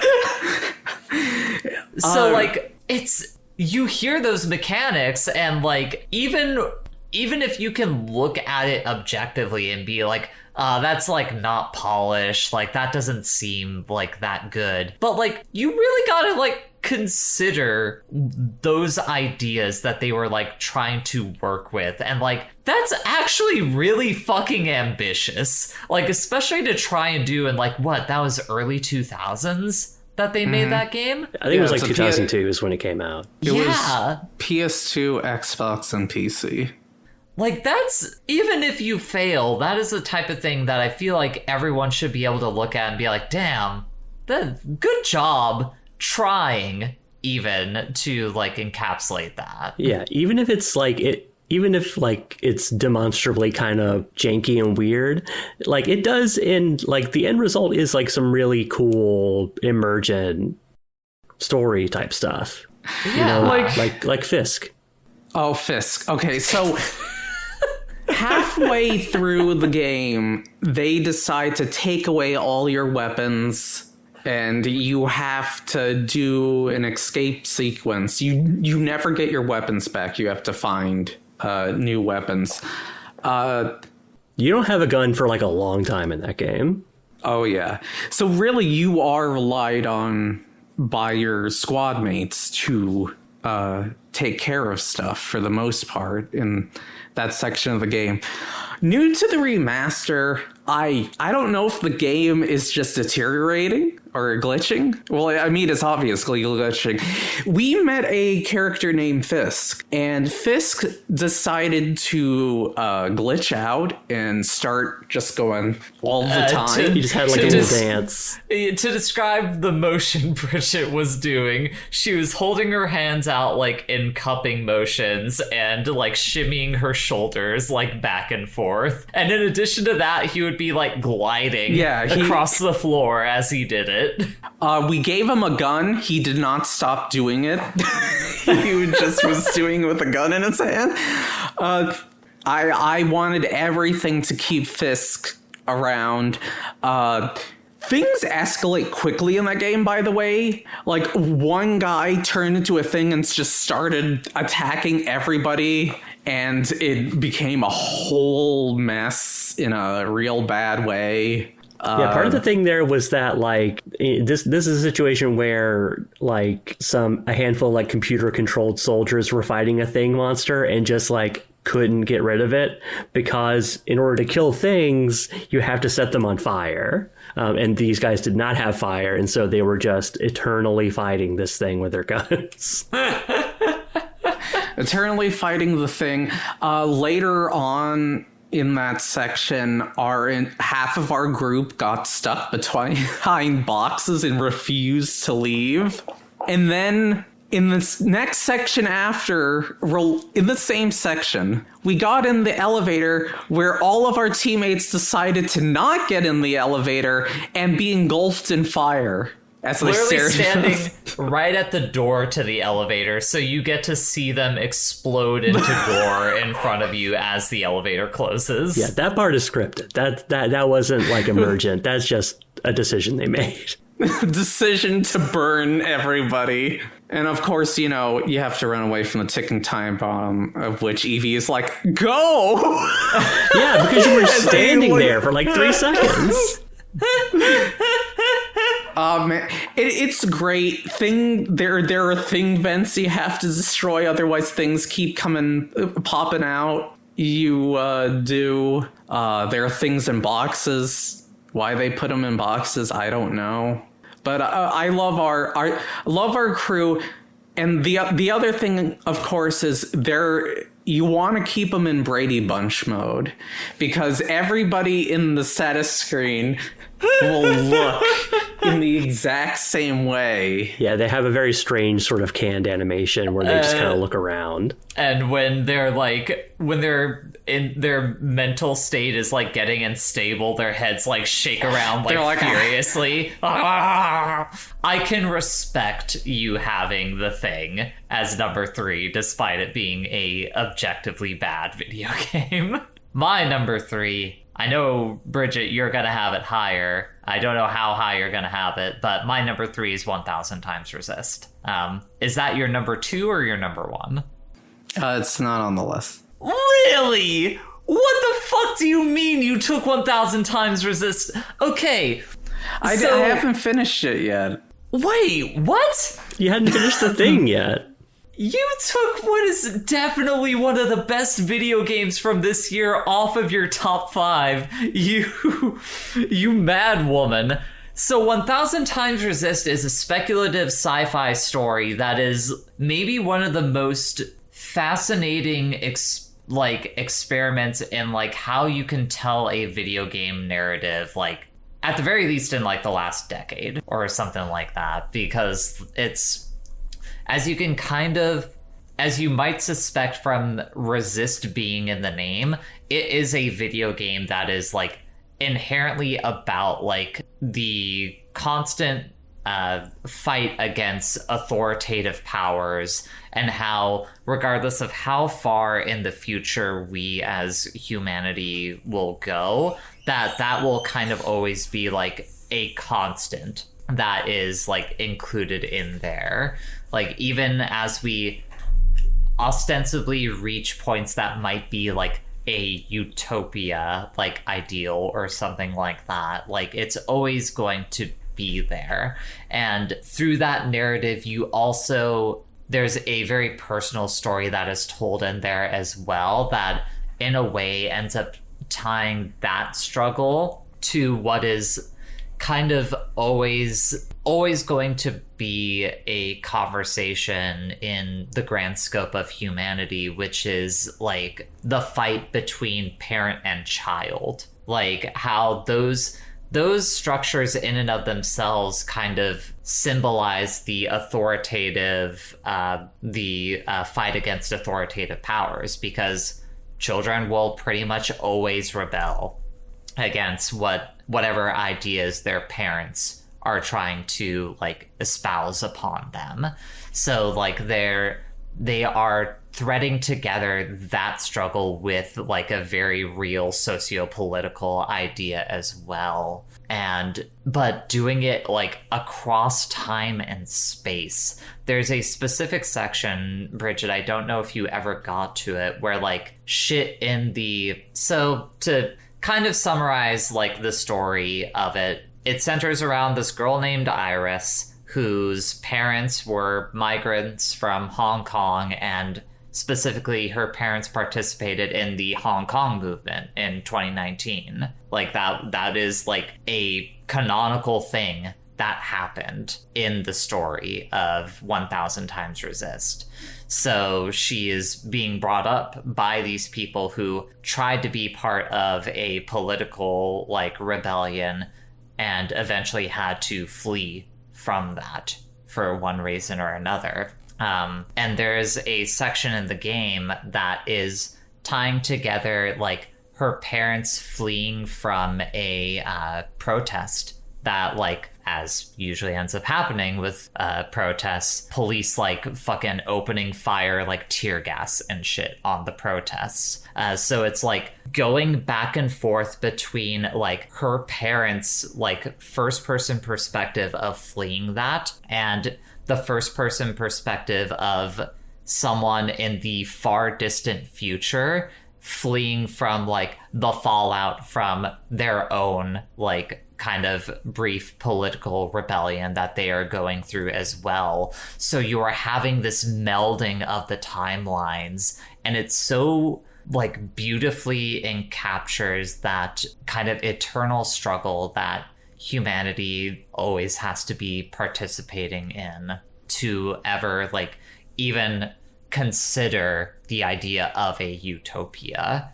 And that like it's phenomenal. Like, it is absolutely brilliant, and I won't get into like the heavy spoilers of it, but like one of the last things that the game does for you is it puts you in a scenario where you are like given the option to choose what you believe would be like your favored outcome to this socio-political strife by like presenting different like members of the cast that you have run into over the course of the game and saying which one of these parties do you want to carry through into the future that we are going to like have here. And each one of those casts of the crew essentially like represents a different like subsection of like different socio-political beliefs. And literally picking those different options, like different combinations, will give you different endings. And there's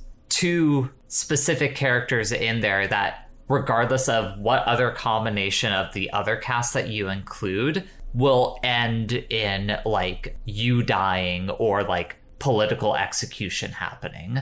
So like it is a game that, regardless of the ultimate outcome of like the rest of those pieces of the sociopolitical reality that you live in, like whatever permutation you do there, it's a game that understands that at a core level, like when you have those violent authoritative powers in place in one way or another, those are always going to be the things that are like the threat to like our ideas of a future that we could potentially live in. Mm-hmm. So it's like an extremely fucking sharp video game in what it's trying to talk about and everything. Like, I could not recommend this game enough. Like, literally the only reason it's not like my number one is because the ones I have up there were so much like either more expansive or much tighter than 1000 Times Resist. But 1000 Times Resist is fantastic. Everyone should play that video. It's another one on my shame list. Yeah, it's definitely one I really wanted to finish it before. You should fucking finish 1000 Times Resist. Like, you were giving me shit about not having played that game because it was so short, and you hadn't even finished it. How dare you? I was waiting for this heel turn. You motherfucker. Okay, then, what's your number 2, Bridget? My number 2 is Lunacid. All right, go ahead and spit it about Lunacid. Lunacid is effectively a modern take on the Kingsfield series, which is, for those who don't know, Kingsfield is basically the precursor to Dark Souls. It's like a first-person dungeon crawler with a lot of the same sort of design sensibilities that would later show up in Demon Souls and Dark Souls and all that stuff. Yes. It even has the Moonlight Greatsword. It's not exactly called that, but it is effectively the Moonlight Greatsword. You get to meet a bunch of cute anime girls who can't wait for you to die. Specifically, there's one seller in the game who she sells very cheap healing potions. If you were to buy them from her, they are poison. They will kill you. She will specifically sell you stuff because she wants to see you die in front of her. Oh my god. Tsundere. It's really great. It's just... go ahead. No. Never mind. What? I realized that what I was going to say would be a spoiler, so... Oh, okay. I mean... I don't know if anybody here is gonna... Well, I don't... If someone's listening, I don't want them to know about it. I guess that is true. It's very neat. It has a great magic system. I'd argue one of the best uses of coffins in video games. You have a specific magic spell that lets you drain your health and create a physical coffin. This allows you to coffin stack and gain access to other areas where you wouldn't normally be able to access because you can create makeshift towers of coffins. Better or worse than the HRT coffin in Dark Souls 2? I mean, it's kind of better because it actually helps you get to places. Okay. I mean, I feel like you know HRT how much adjusting my gender has helped me rise up into things? Like, that's a very empowering thing, but yeah. I mean, you can be anything in Lunacid. You can upload your own picture for your character. Wait, really? What? Mm-hmm. That's crazy. Awesome. There are a couple of character classes like Vampire and They just determine like initial stats and like your like loadout and stuff. I think vampire is actually the only one that has like something particular about it because it means that you take more damage during the day or something. I can't remember. Yeah, it has specific mechanics and you can drain blood. And having gone back and played some original Kingsfield, in a way it's kind of similar to Bomb Rush Cyberpunk. In like taking what works with those games and kind of improving the controls and how you navigate through that world. Like if you went back at Kingsfield, it is tank controls. You cannot move around in a like normal in a modern sense. It's very stiff. You get tons of weird and neat weapons. It has that fun of exploring. It's just like it's just a really good love letter to those games without you having to go through the rigmarole of playing through some of the Kingsfields, which They're rough. They're unfriendly. Yeah, they're very unfriendly. You can level up your weapons into new weapons. You can level them up by hitting flowers if you really want to be. If you really want to grind it out. And also like breaking boxes. Like leveling up weapons is very fun in that game. Yeah, you can do that. And some enemies are actually really terrifying. There are ghost horse heads. Oh, I hated those things. They are the most terrifying thing in the game. For some reason, they do crazy amounts of damage. They do have a weakness to kill them easy. It's just when you originally do not know what that weakness is, they are a true nightmare, you might say. Get it? Yeah. There's also like one enemy that is just like these monks. Oh yeah. Yeah, these monks like prayed so hard that their brains escaped their bodies and took their central nervous system with them. Oh, hell and yeah. you run into the brains later, and so they're just floating central nervous systems just shooting magic at you. Nice. They aren't actually shit, but they are very scary looking. Yeah. It's just it has all of the positives about Kingsfields with removing a lot of the negatives of going back. And also it has a cute slime girl. Who doesn't love The slime that? girl, her thing is so funny. What's her thing?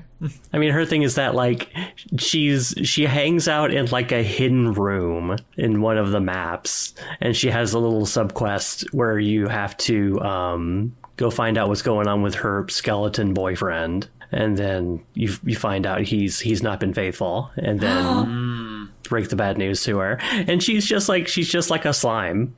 Yeah, it's not like Sexy slime girl. Sexy slime girl. It's just a slime puddle. It's a pink puddle of slime. That's Hell awesome. yeah. Great. Like the grease stain in Smiling Friends. Yeah, that game has so much charm to it. There's like, yeah, it is the love letter to Kingsfield, but there's also like, I feel like there's a little bit of Castlevania going on in there too. Oh yeah, I mean, I think you get a sword that is effectively like Alucard's sword or like something similar. Yeah, something like that. And then like it is and there's also like it's got VHS aesthetic stuff going on too, and it's VHS. It's got an incredible vibe. Is very hard.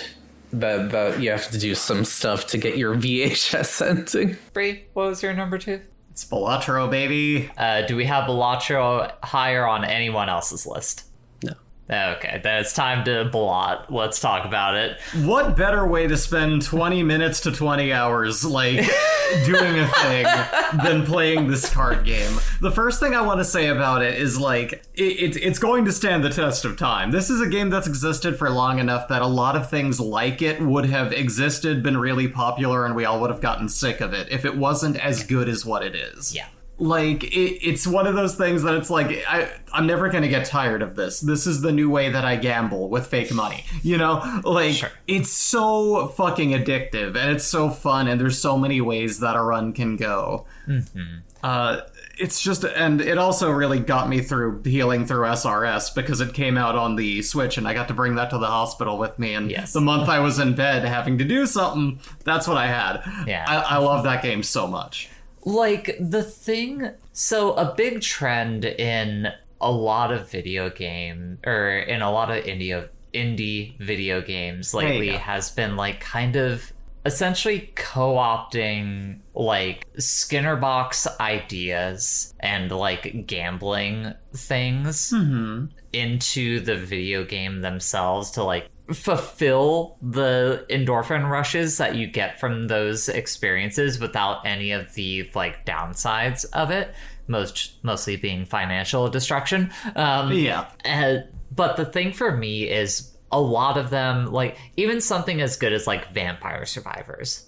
Like, that is a game that, like, very, very, very, very much is trying to be, like, a fucking, like, slot machine, but you're moving a dude around and killing enemies with it. I feel like I've always walked away from my experiences with those games, like, with a strong sense of, like, hollowness inside of me, where, like, I can acknowledge that the game was good, well designed and everything, but at the end of the day, it's kind of still just feels like, I mean, I just kind of wasted a lot of my time just moving a dude around, not really doing anything actually here. Balatro feels like the first one of those that has, like, kind of escaped that. Like, it's still, I could still look at it and be like, yeah, I mean, I was just playing fake cards for like 6 hours there, but, like, it feels good enough, and it is so quick with it, even more so than Vampire Survivors, that, like, if you're not getting that endorphin rush that you feel like you should be getting with Balatro, you could just immediately, like, put it down. Oh, yeah. You could just be like, nah, I'm not really feeling Balatro right now. I'm gonna bounce out of this. I will say, for every instance I've had of, like, you know, being like, I gotta try that again, give it another run, I do hit a point with every session where I'm like, I'm good for now. Yeah. I know when I want to put it down. It's a weird balance that I feel like that game hit. Evie, you look like you have a thing. Just go ahead. Balatro was a problem for me this year. I want to know. I was one of the first people who wanted to buy it of the group, and my girlfriend was like, no, do not buy that. That is an addiction. You saw what it did to Evie. It's that shit is evil. This is Balatro. It is not fun. It is not glamorous. And then what did my will girlfriend kill you. do? She bought it! And I spent a lot of time playing that game myself. Go ahead and continue though, Evie. Oh yeah, it's just I had to set I'm someone who just generally does not need. I do not need to adjust my schedule around playing games. Like I figure it out. But Balatro was the first time I had to be like, there's an hour after which I cannot play this game because I know that if I start playing it, I will not go to bed on it because there is something about it that so perfectly clicks into my brain that it does something to me that sometimes I don't like what it does. Wow. Zawa. I will say, like, early on in my love affair with Balatro, I definitely had a similar issue where, like, if I stopped playing beyond like 10 p.m., when I would try to go to sleep, my brain would just be like activated. It would be like, no, like you can't go to bed right now. What if you're doing like all these other things instead of like trying to go to sleep right now? Yeah, for me that would mean I would still be playing Balatro in this situation. Oh, yeah. And it's like now that the novelty has passed, like I've played it a couple of times over the past couple of weeks, and it's just like that, like the novelty has passed, so like it's not there anymore. But for a minute, like it wasn't good. But like this game, it's great. Like it's a very cool like math toy. Yeah.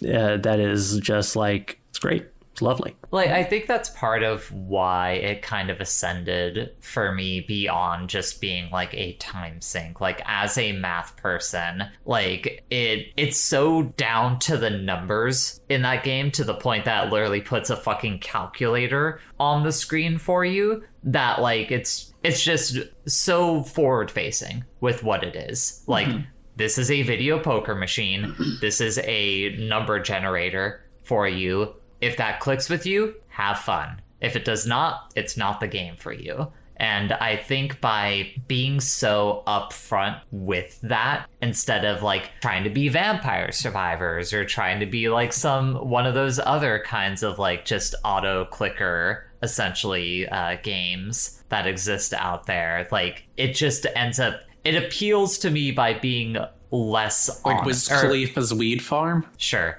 It appeals to me by being more honest about what it is. Yeah. For me, it's like the genre of your roguelike deck builder. Ever since Slay the Spire came out, every game in that genre is, at some level or another, it is Slay the Spire. And Balatro, I think 2 games this year came out and like were the first time I felt like, oh, this isn't like directly aping Slay the Spire. It's Balatro and another game that I didn't include on my list, but just barely, called Wild Frost, which hews maybe a little closer, but like Balatro is so clearly just like doing its own thing that it stands out really well, because like that developer basically started from zero and like said that he had never played any of these other games. And so, and I gotta say, like, as someone who doesn't really care about video poker at all, if you put what Balatro is into casinos, there will be a whole new epidemic. Please don't do that. That's actually evil. Yeah, there was a thing where the developer was like, I talked to my lawyer, I'm having it put into my will that no one's ever allowed to sell Balatro to casinos, or at least not while... Oh, thank God. Yeah. I understand why entirely. Influences it at all. Good. Yeah. So in 30 years, there will be Balatro video poker machines, but man. For the time being. Yeah. Thank you, Northern Line. Yes, the award for most influenced by a Northern Lion choice on our top 5 goes to Balatro. Hey. All right, in that case, Evie, what was your number 2? Also, I just want to mention with Balatro will be out of date information as I say it. However, right now there is a recent trend to draw Yuri or Yaoi of the 2 Jokers from I've noticed Balatro. that. Yeah, it's it's really great. cute. Awesome. We're back in the Colossi era, baby. Bad. Okay, wait, real quick. Favorite Joker in Balatro, everyone go. Bootstrap. Bootstrap. Yeah. No, I know what you're talking about. Just like I've never used that one even once. Interesting. Oh, I love Bootstrap. Like, as someone who doesn't tend to... I tend to be pretty, like, selective with the stuff that I buy from the shop. So whenever I run into Bootstrap on there, I'm like, oh, fuck yes. Like, I'm just gonna hoard my fucking money.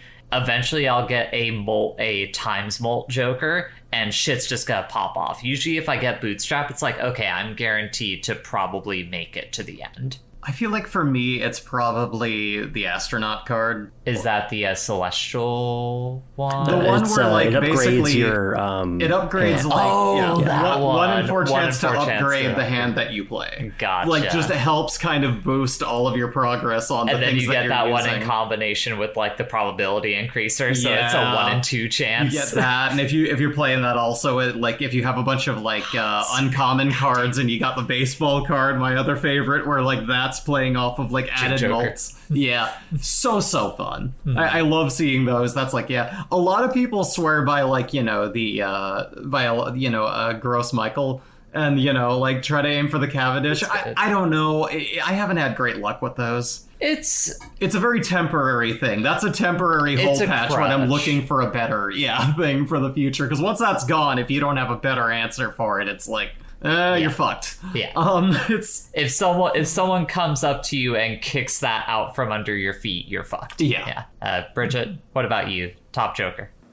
For me, it's the all face cards one, because now it's more of a setup card than anything.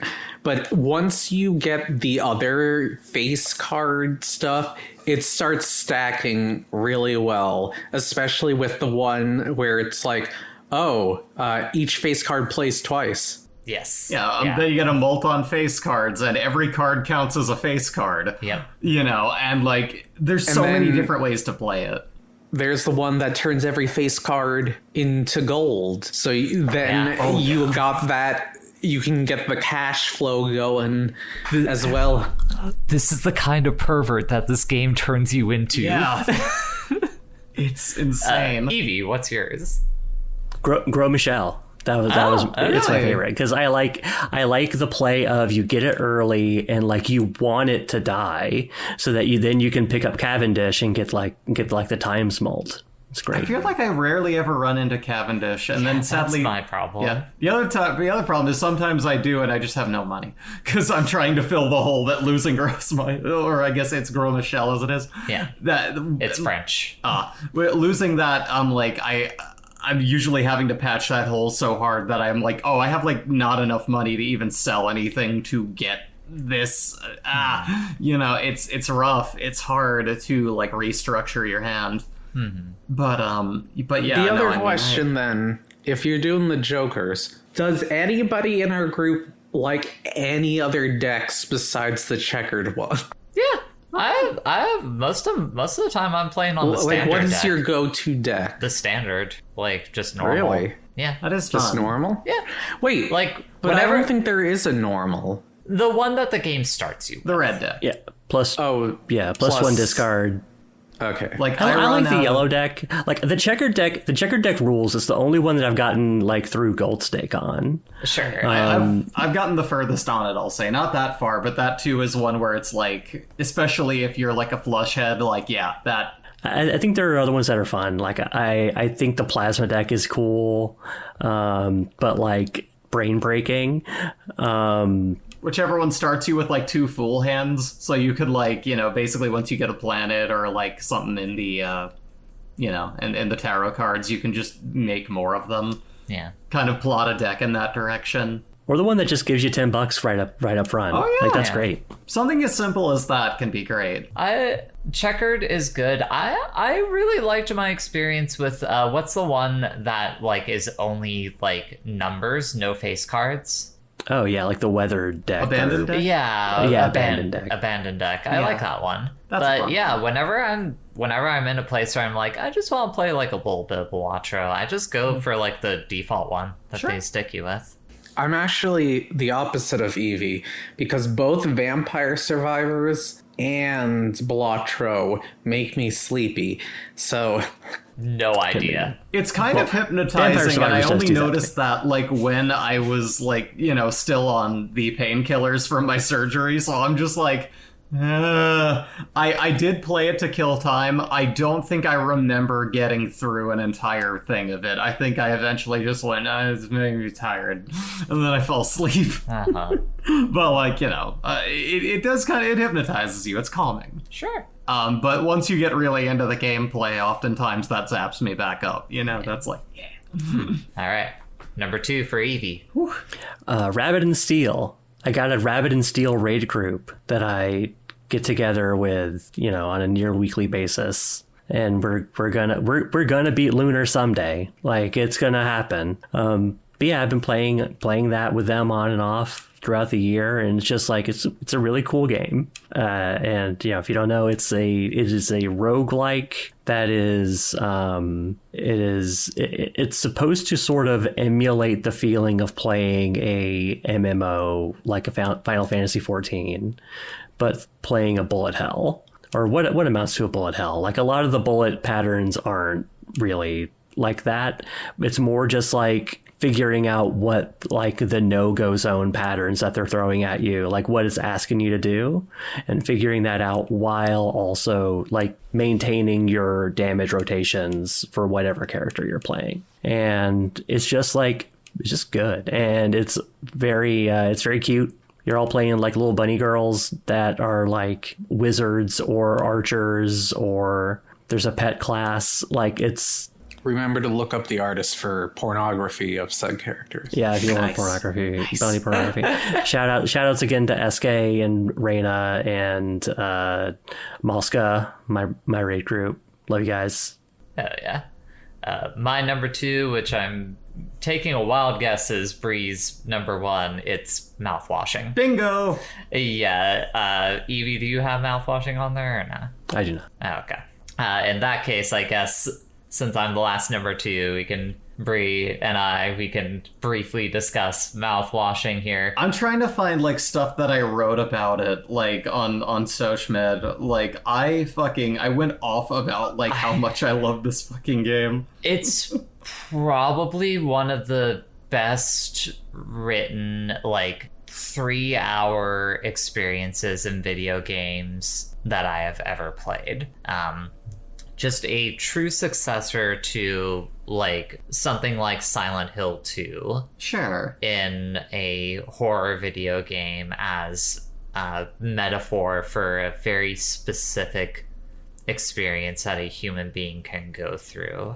And there's just so many there's so many minute details in things like the design of the world that you exist in that game, in the nuances of dialogue that characters have between one another, in little details of like where characters are laid out in things that just make the second time you play through it, or if you are like savvy enough as a experiencer player of that game to notice it once the other shoe drops in that game, that just so masterfully recontextualizes everything that you have experienced in that narrative, that it's one of the best short stories I think I have ever experienced. Like, I think that's the best way for me to describe mouthwashing. It is a masterclass of short stories. Yeah. Like, it's not literally the greatest story ever told, but in those confines of like, okay, you got this small limited amount of time, you want to tell this story, it knocks it out of the fucking park. Like, and the thing that it is trying to do and make its point about is so masterfully done that it unfortunately suffers from the problem of like people with low media literacy like having bad interpretations of it. Mm-hmm. Like it is that kind of game that you have to like almost separate yourself from like the online community like surrounding it to really get everything out of it. It is beautiful. It's really, really good. One of my favorite soundtracks of the year, like for sure. Also. Oh, yeah. And really just as a game, its narratives are incredible. It plays off of things that I've been, if I was better at writing stories, I have had the gist of a story that kind of touches on the same thing rolling through my head. Similarly, working thankless, shitty kind of jobs of that sort of delivery nature before, and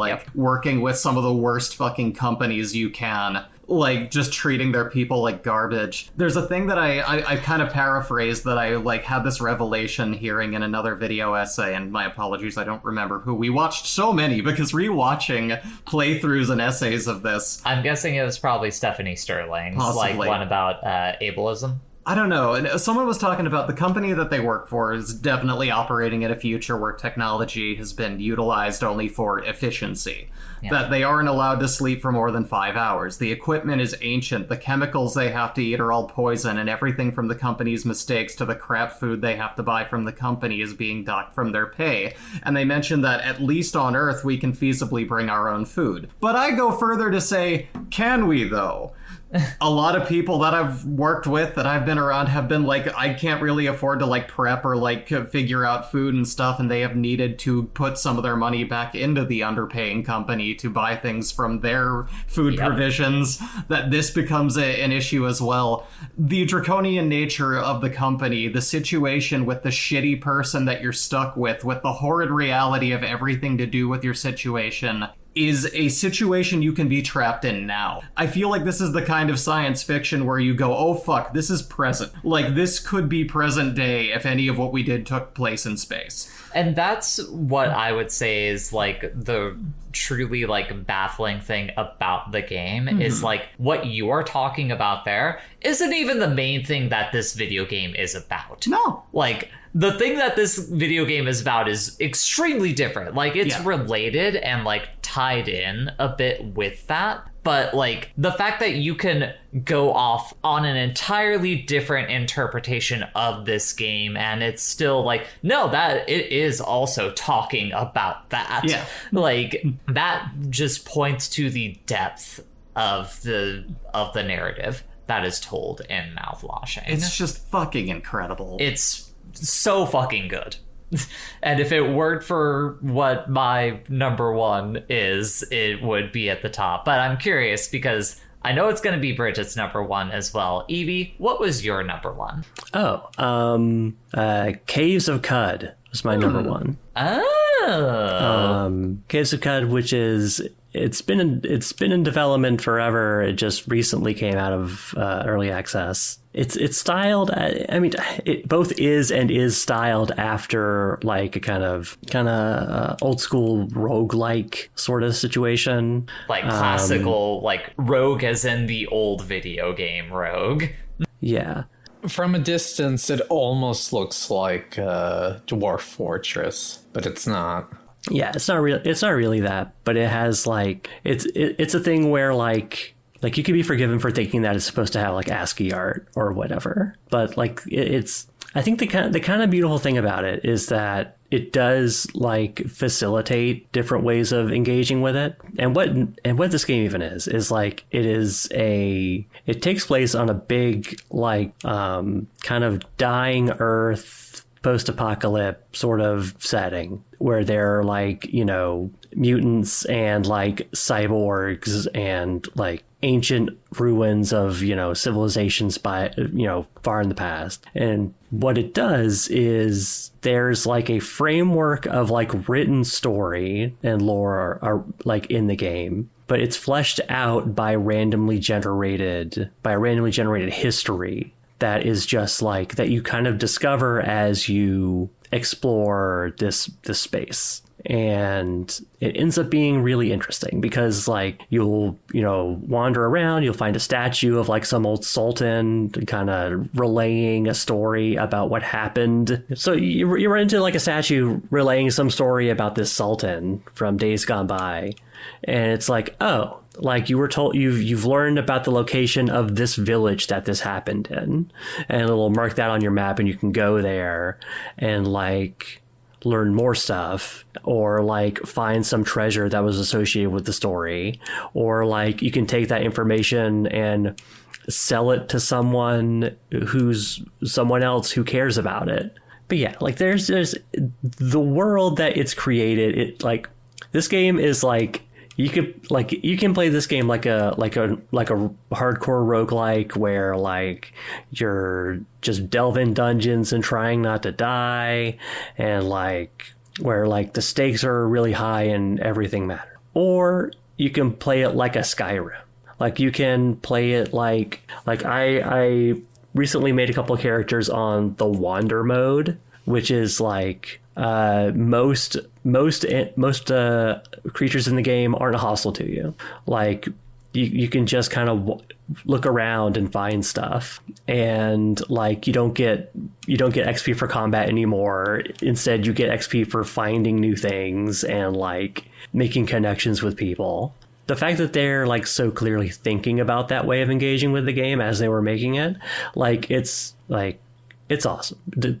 And also I've been playing it on a Steam Deck with like controller controls, and it works really well. This game, like it's intimidating to start with. If you can get past that initial friction of it, it has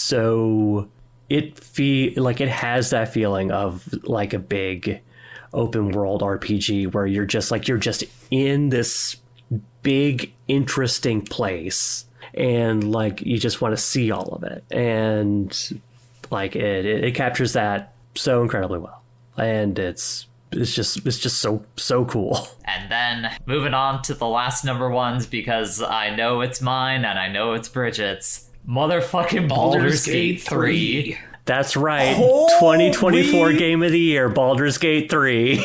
It's so good! Baldur's Gate 3 is amazing. I think Baldur's Gate 3 is, a lot of times people purport the idea of like open world video games like being this thing where it's like, oh, you know, your playthrough is like the story you make. It's not necessarily about like the story of the game, but it's about the stories you're able to tell as a result of this world you're able to explore. Fuck that bullshit. None of those video games have ever done that kind of shit for me. Baldur's Gate 3, though, had so many moments like that throughout the entirety of our playthrough that it is phenomenal. This is going to be the game that ends up getting me into board games, probably, like actually playing D&D, because like there are just so many times where we would get put into situations that like were purely a result of like the dynamic that we had between the three of us throughout the entire game. Like one of the most prescient examples of that is there is a point later on in the game where one of your goals is to get to like the factory for the Steel Watchers, and we're like, okay, that's on our docket. We should make sure that we go do that. Me and Evie, we're exploring one side of the town. Bridget has gone to a completely different end of the town, as she was always one to do during our playthrough, and she ran into a guy who had a submarine and was like, oh yeah, you're cool. You rolled high on your persuasion roll. I can get you to the Iron Throne. Bridget, with her specific reading comprehension, her style of like reading comprehension and word association, thought, Iron Throne, that's definitely gotta be related to the Steel Watchers. Let me put that feather in my cap and bring that back to Evie and Jay. So, you know, time finally comes for us to go raid the Steel Watchers, and she's like, yeah, let's go jump in this guy's submarine and do that. We go in the submarine. He'll get us in. He says he's gonna, you know, he'll get us in. He takes us to the Iron Throne, and it's completely fucking different. It's this like undersea It's prison. completely fucking where, different, like, but also something that we were interested in doing. So no, yeah, that ends up being the thing. Is like it's something that we would have come across like eventually and been like, oh yeah, we need to get to that to get to X, Y, and Z character. And because things like that would happen, it was like just an endless source of comedy. Ironically, that mission is probably the most we were like coordinated due to the time limit. Like we were actually like designating areas like, okay, I'll go here. Yeah, absolutely. Or there's another time in that late game thing where like one of our jobs was to hunt down this one dude that we saw like rob a bank, and like that kind of got put on the back burner for a little bit, and Evie and I were like going around taking care of other stuff, and again Bridget was off like trying to look for lockpicks, because her MO throughout the entire game was just fucking stealing every single fucking chest that she saw, to the point that she ran out of lockpicks. she could not find any more. Like she found all of the lockpicks that were in the game. She found them. Yeah, and she eventually like breaks into like the back of this house and is like, oh wait, that's that guy that we were looking for. So like there's that side of it. There's me the reading whole the Necronomicon. Oh my fuck. You reading the Necronomicon, fully funny. committing to it, and then you reach a point in the game where you have the option to like erase that forbidden knowledge from your brain, and you're like, yeah, I'll do that. It's like, motherfucker, you committed to this. Literally everything was telling you like, you shouldn't fuck with this. And you even like failed the wisdom check that would have gotten you like full access to it all, and you were like, no, but I'm gonna stick with it. And then I met a were magic mirror who's like, hey, I can give you these new perks if you just forget the Neverganomica. So, like, it's amazing. Then there's the whole saga of the dude that we meet, like the demon guy that we meet on Shadowheart's like whole subquest, who like is stuck under a contract where he hears this fucking song that like commands him, like the only way he can like rid himself of that song torturing him is to kill everyone that hears it. So anytime he sees someone he doesn't know, he's like, okay, you gotta fucking die per my contract.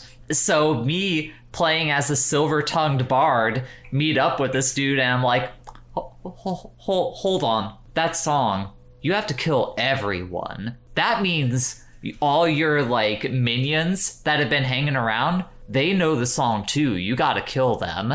So he orders his minions to kill themselves. And then I get another roll that's like, but wait, also, the Displacer Beast that you have, that thing heard the song too. I'm sorry, you gotta put that Displacer Beast down. And he's like, well, you rolled high enough. Chop kills it. And then I get to finally say to him, but wait. You know who else can hear the song? You can hear the song.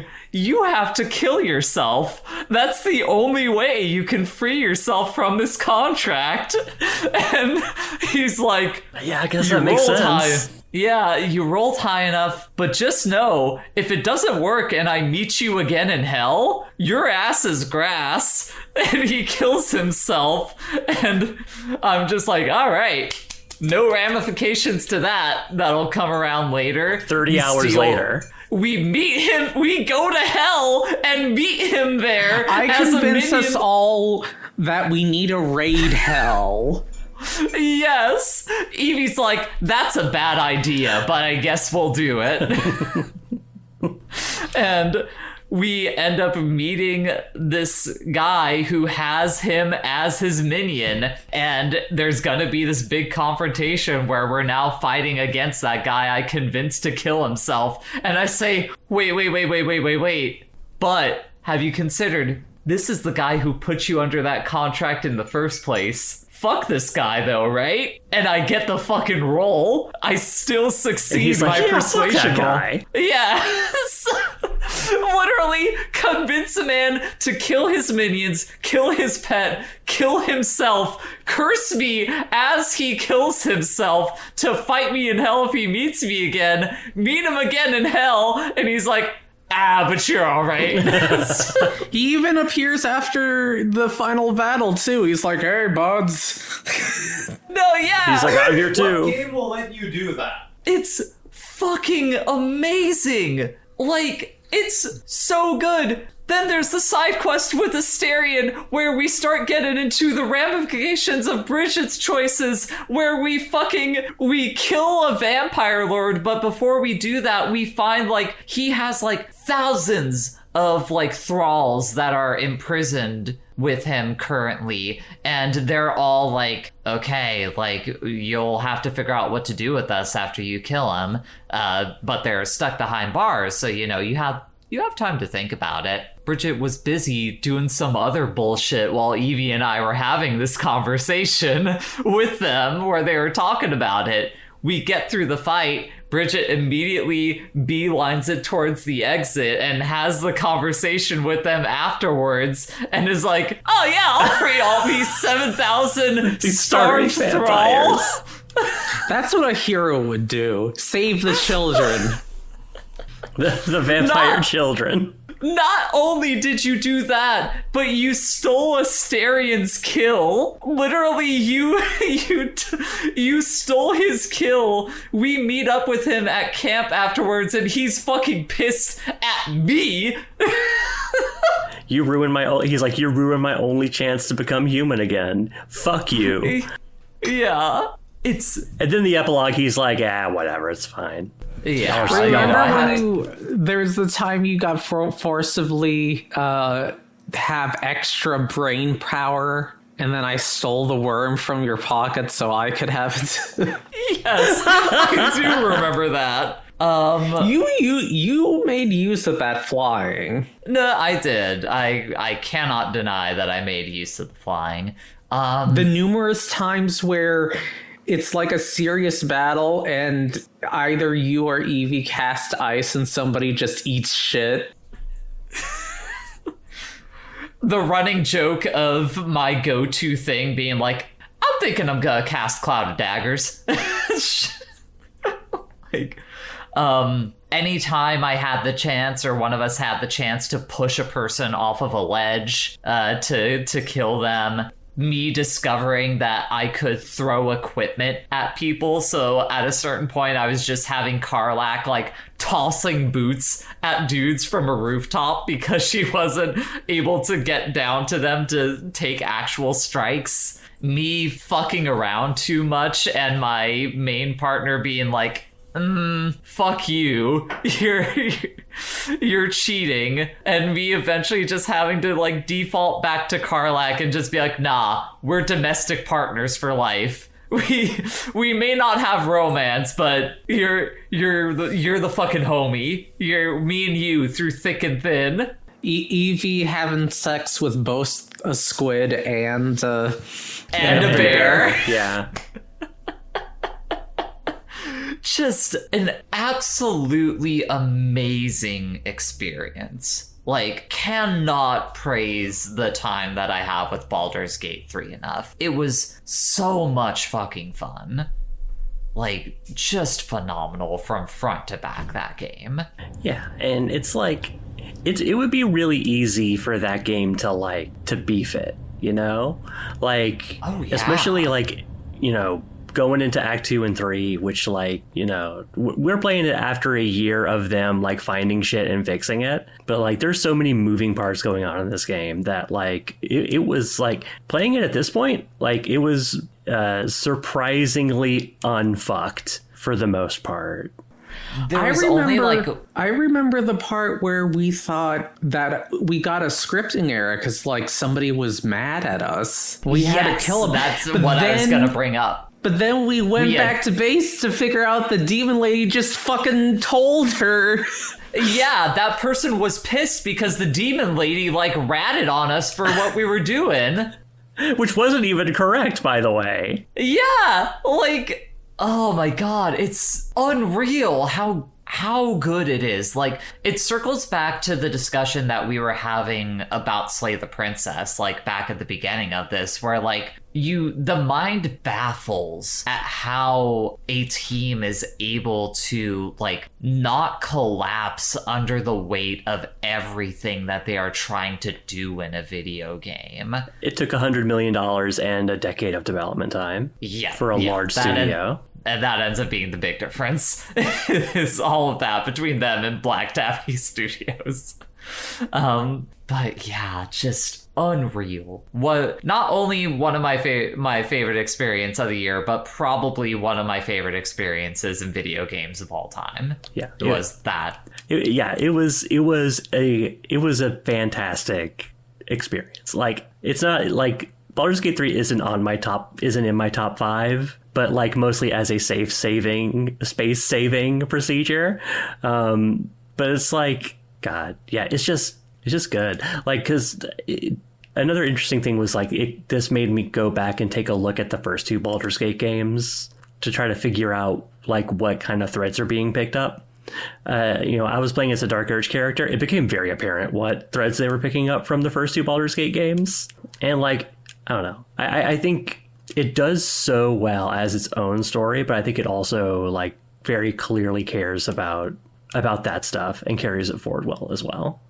But yeah, I guess if none of us have anything else to say, that is our top 5 games of the year presented by Put It On The List. PutItOnTheList.bsky.social. You could find us wherever major podcasts are sold. I was not expecting this to be a 3-hour-long recording, but I was. Here we are. Yeah, as soon as y'all it became clap to like sync this? 5 honorable mentions and then 5 choices, yes. What did you say? Oh, I was saying, did you clap to sync this extra part of the recording? I did not do that, but I will do that after we say say all of our goodbyes on everything. sure. Where can they find you on the internet? Bree? You can find me on the internet VTubing like an idiot over on twitch.tv/easybreezytv. That's easy with a Z. You can find me over on Blue Sky at a Snesbo, where I post all of my safe for work and otherwise artwork. And that's basically it. For sure. Bridget, where can they find you on the internet? You can find me at Sass Yeti on Blue Sky and Sasquatchless at Twitch Chat TV. She will never say the correct URL. Evie, can they find you on the internet? Sometimes I will be featured as a guest on the streams of Sasquatchless on twitch.tv. But for the most part, no. For sure. I'm unemployed. And Hire me. Cool. Oh, yeah. what do you do? I'm an accountant. There you go. Okay. You could find me on the internet, but I'm not going to tell you where you can find me on the internet. That is up to you to find out. She leaves little clues that might be sending you in the right direction in random areas of the internet, but it's like a wide fucking, like, the internet's been trying to crack the code on this for a while. You have to first go It's to an RNG. E621, and then you can Yep. find the clues there. Exactly. Yeah. Also, you can find the podcast on YouTube at Wife City Productions on YouTube. And the rare occasions where Jay and I play games, you Oh, can find yeah. that there too. Twitch.tv/Wife City for when we end up eventually doing our big season finale where we're going to live stream the podcast. Hell which yeah. surely will be a smooth event and there will be Smooth. nothing that goes wrong there. Absolutely. Yeah. But yeah, that's about it. Thank you all for listening. Thank you all for tuning in for this fun little bonus episode. I have no idea when this is going to go up specifically because I still haven't even edited the Garden of Sinners episode. Are we But, clapping? After we say goodbye, everyone. Bye. Are we clapping now? What we've used connected by cast or crew, deciding the next film, that's the gist. Put it on the list. For sure. Sounds What were good. you gonna say, Evie? It's time for the Evie minute. Oh yeah, Evie Yeah, minute. for a award category that I didn't really finish because I couldn't think of three things, and it's the play is a broad concept award for things that aren't games. The nominees I came up with were starting a movie podcast, messing with emulator devices on and Steam Deck included, whatever, and I couldn't think of a third thing. You could include that one night that we were all watching like old commercials. Oh, right. Just- Making fun of old commercials. Yeah, Yes. that's a good third one. There's your third one. Okay. And of course, the winner is starting a movie podcast. Put it on the list. Available now. Podcatchers, wherever it's sold. Sorry. I'm listening, Evie, but I'm deeply distracted by Bridget's nacho cheese covered hands. I'm sorry, Sam. She's getting. I didn't want to say chips anything, but Clean your fucking hands off, girl. What are you doing? Go get a paper towel. Oh God. I can't look at this. yeah. I'm sorry. Like, very genuinely, Bridget, go get a fucking paper towel. Clean your hands off. Clean yourself up. We Anyway, love you, but please. yes, love you dearly. I can't look at your hands right now.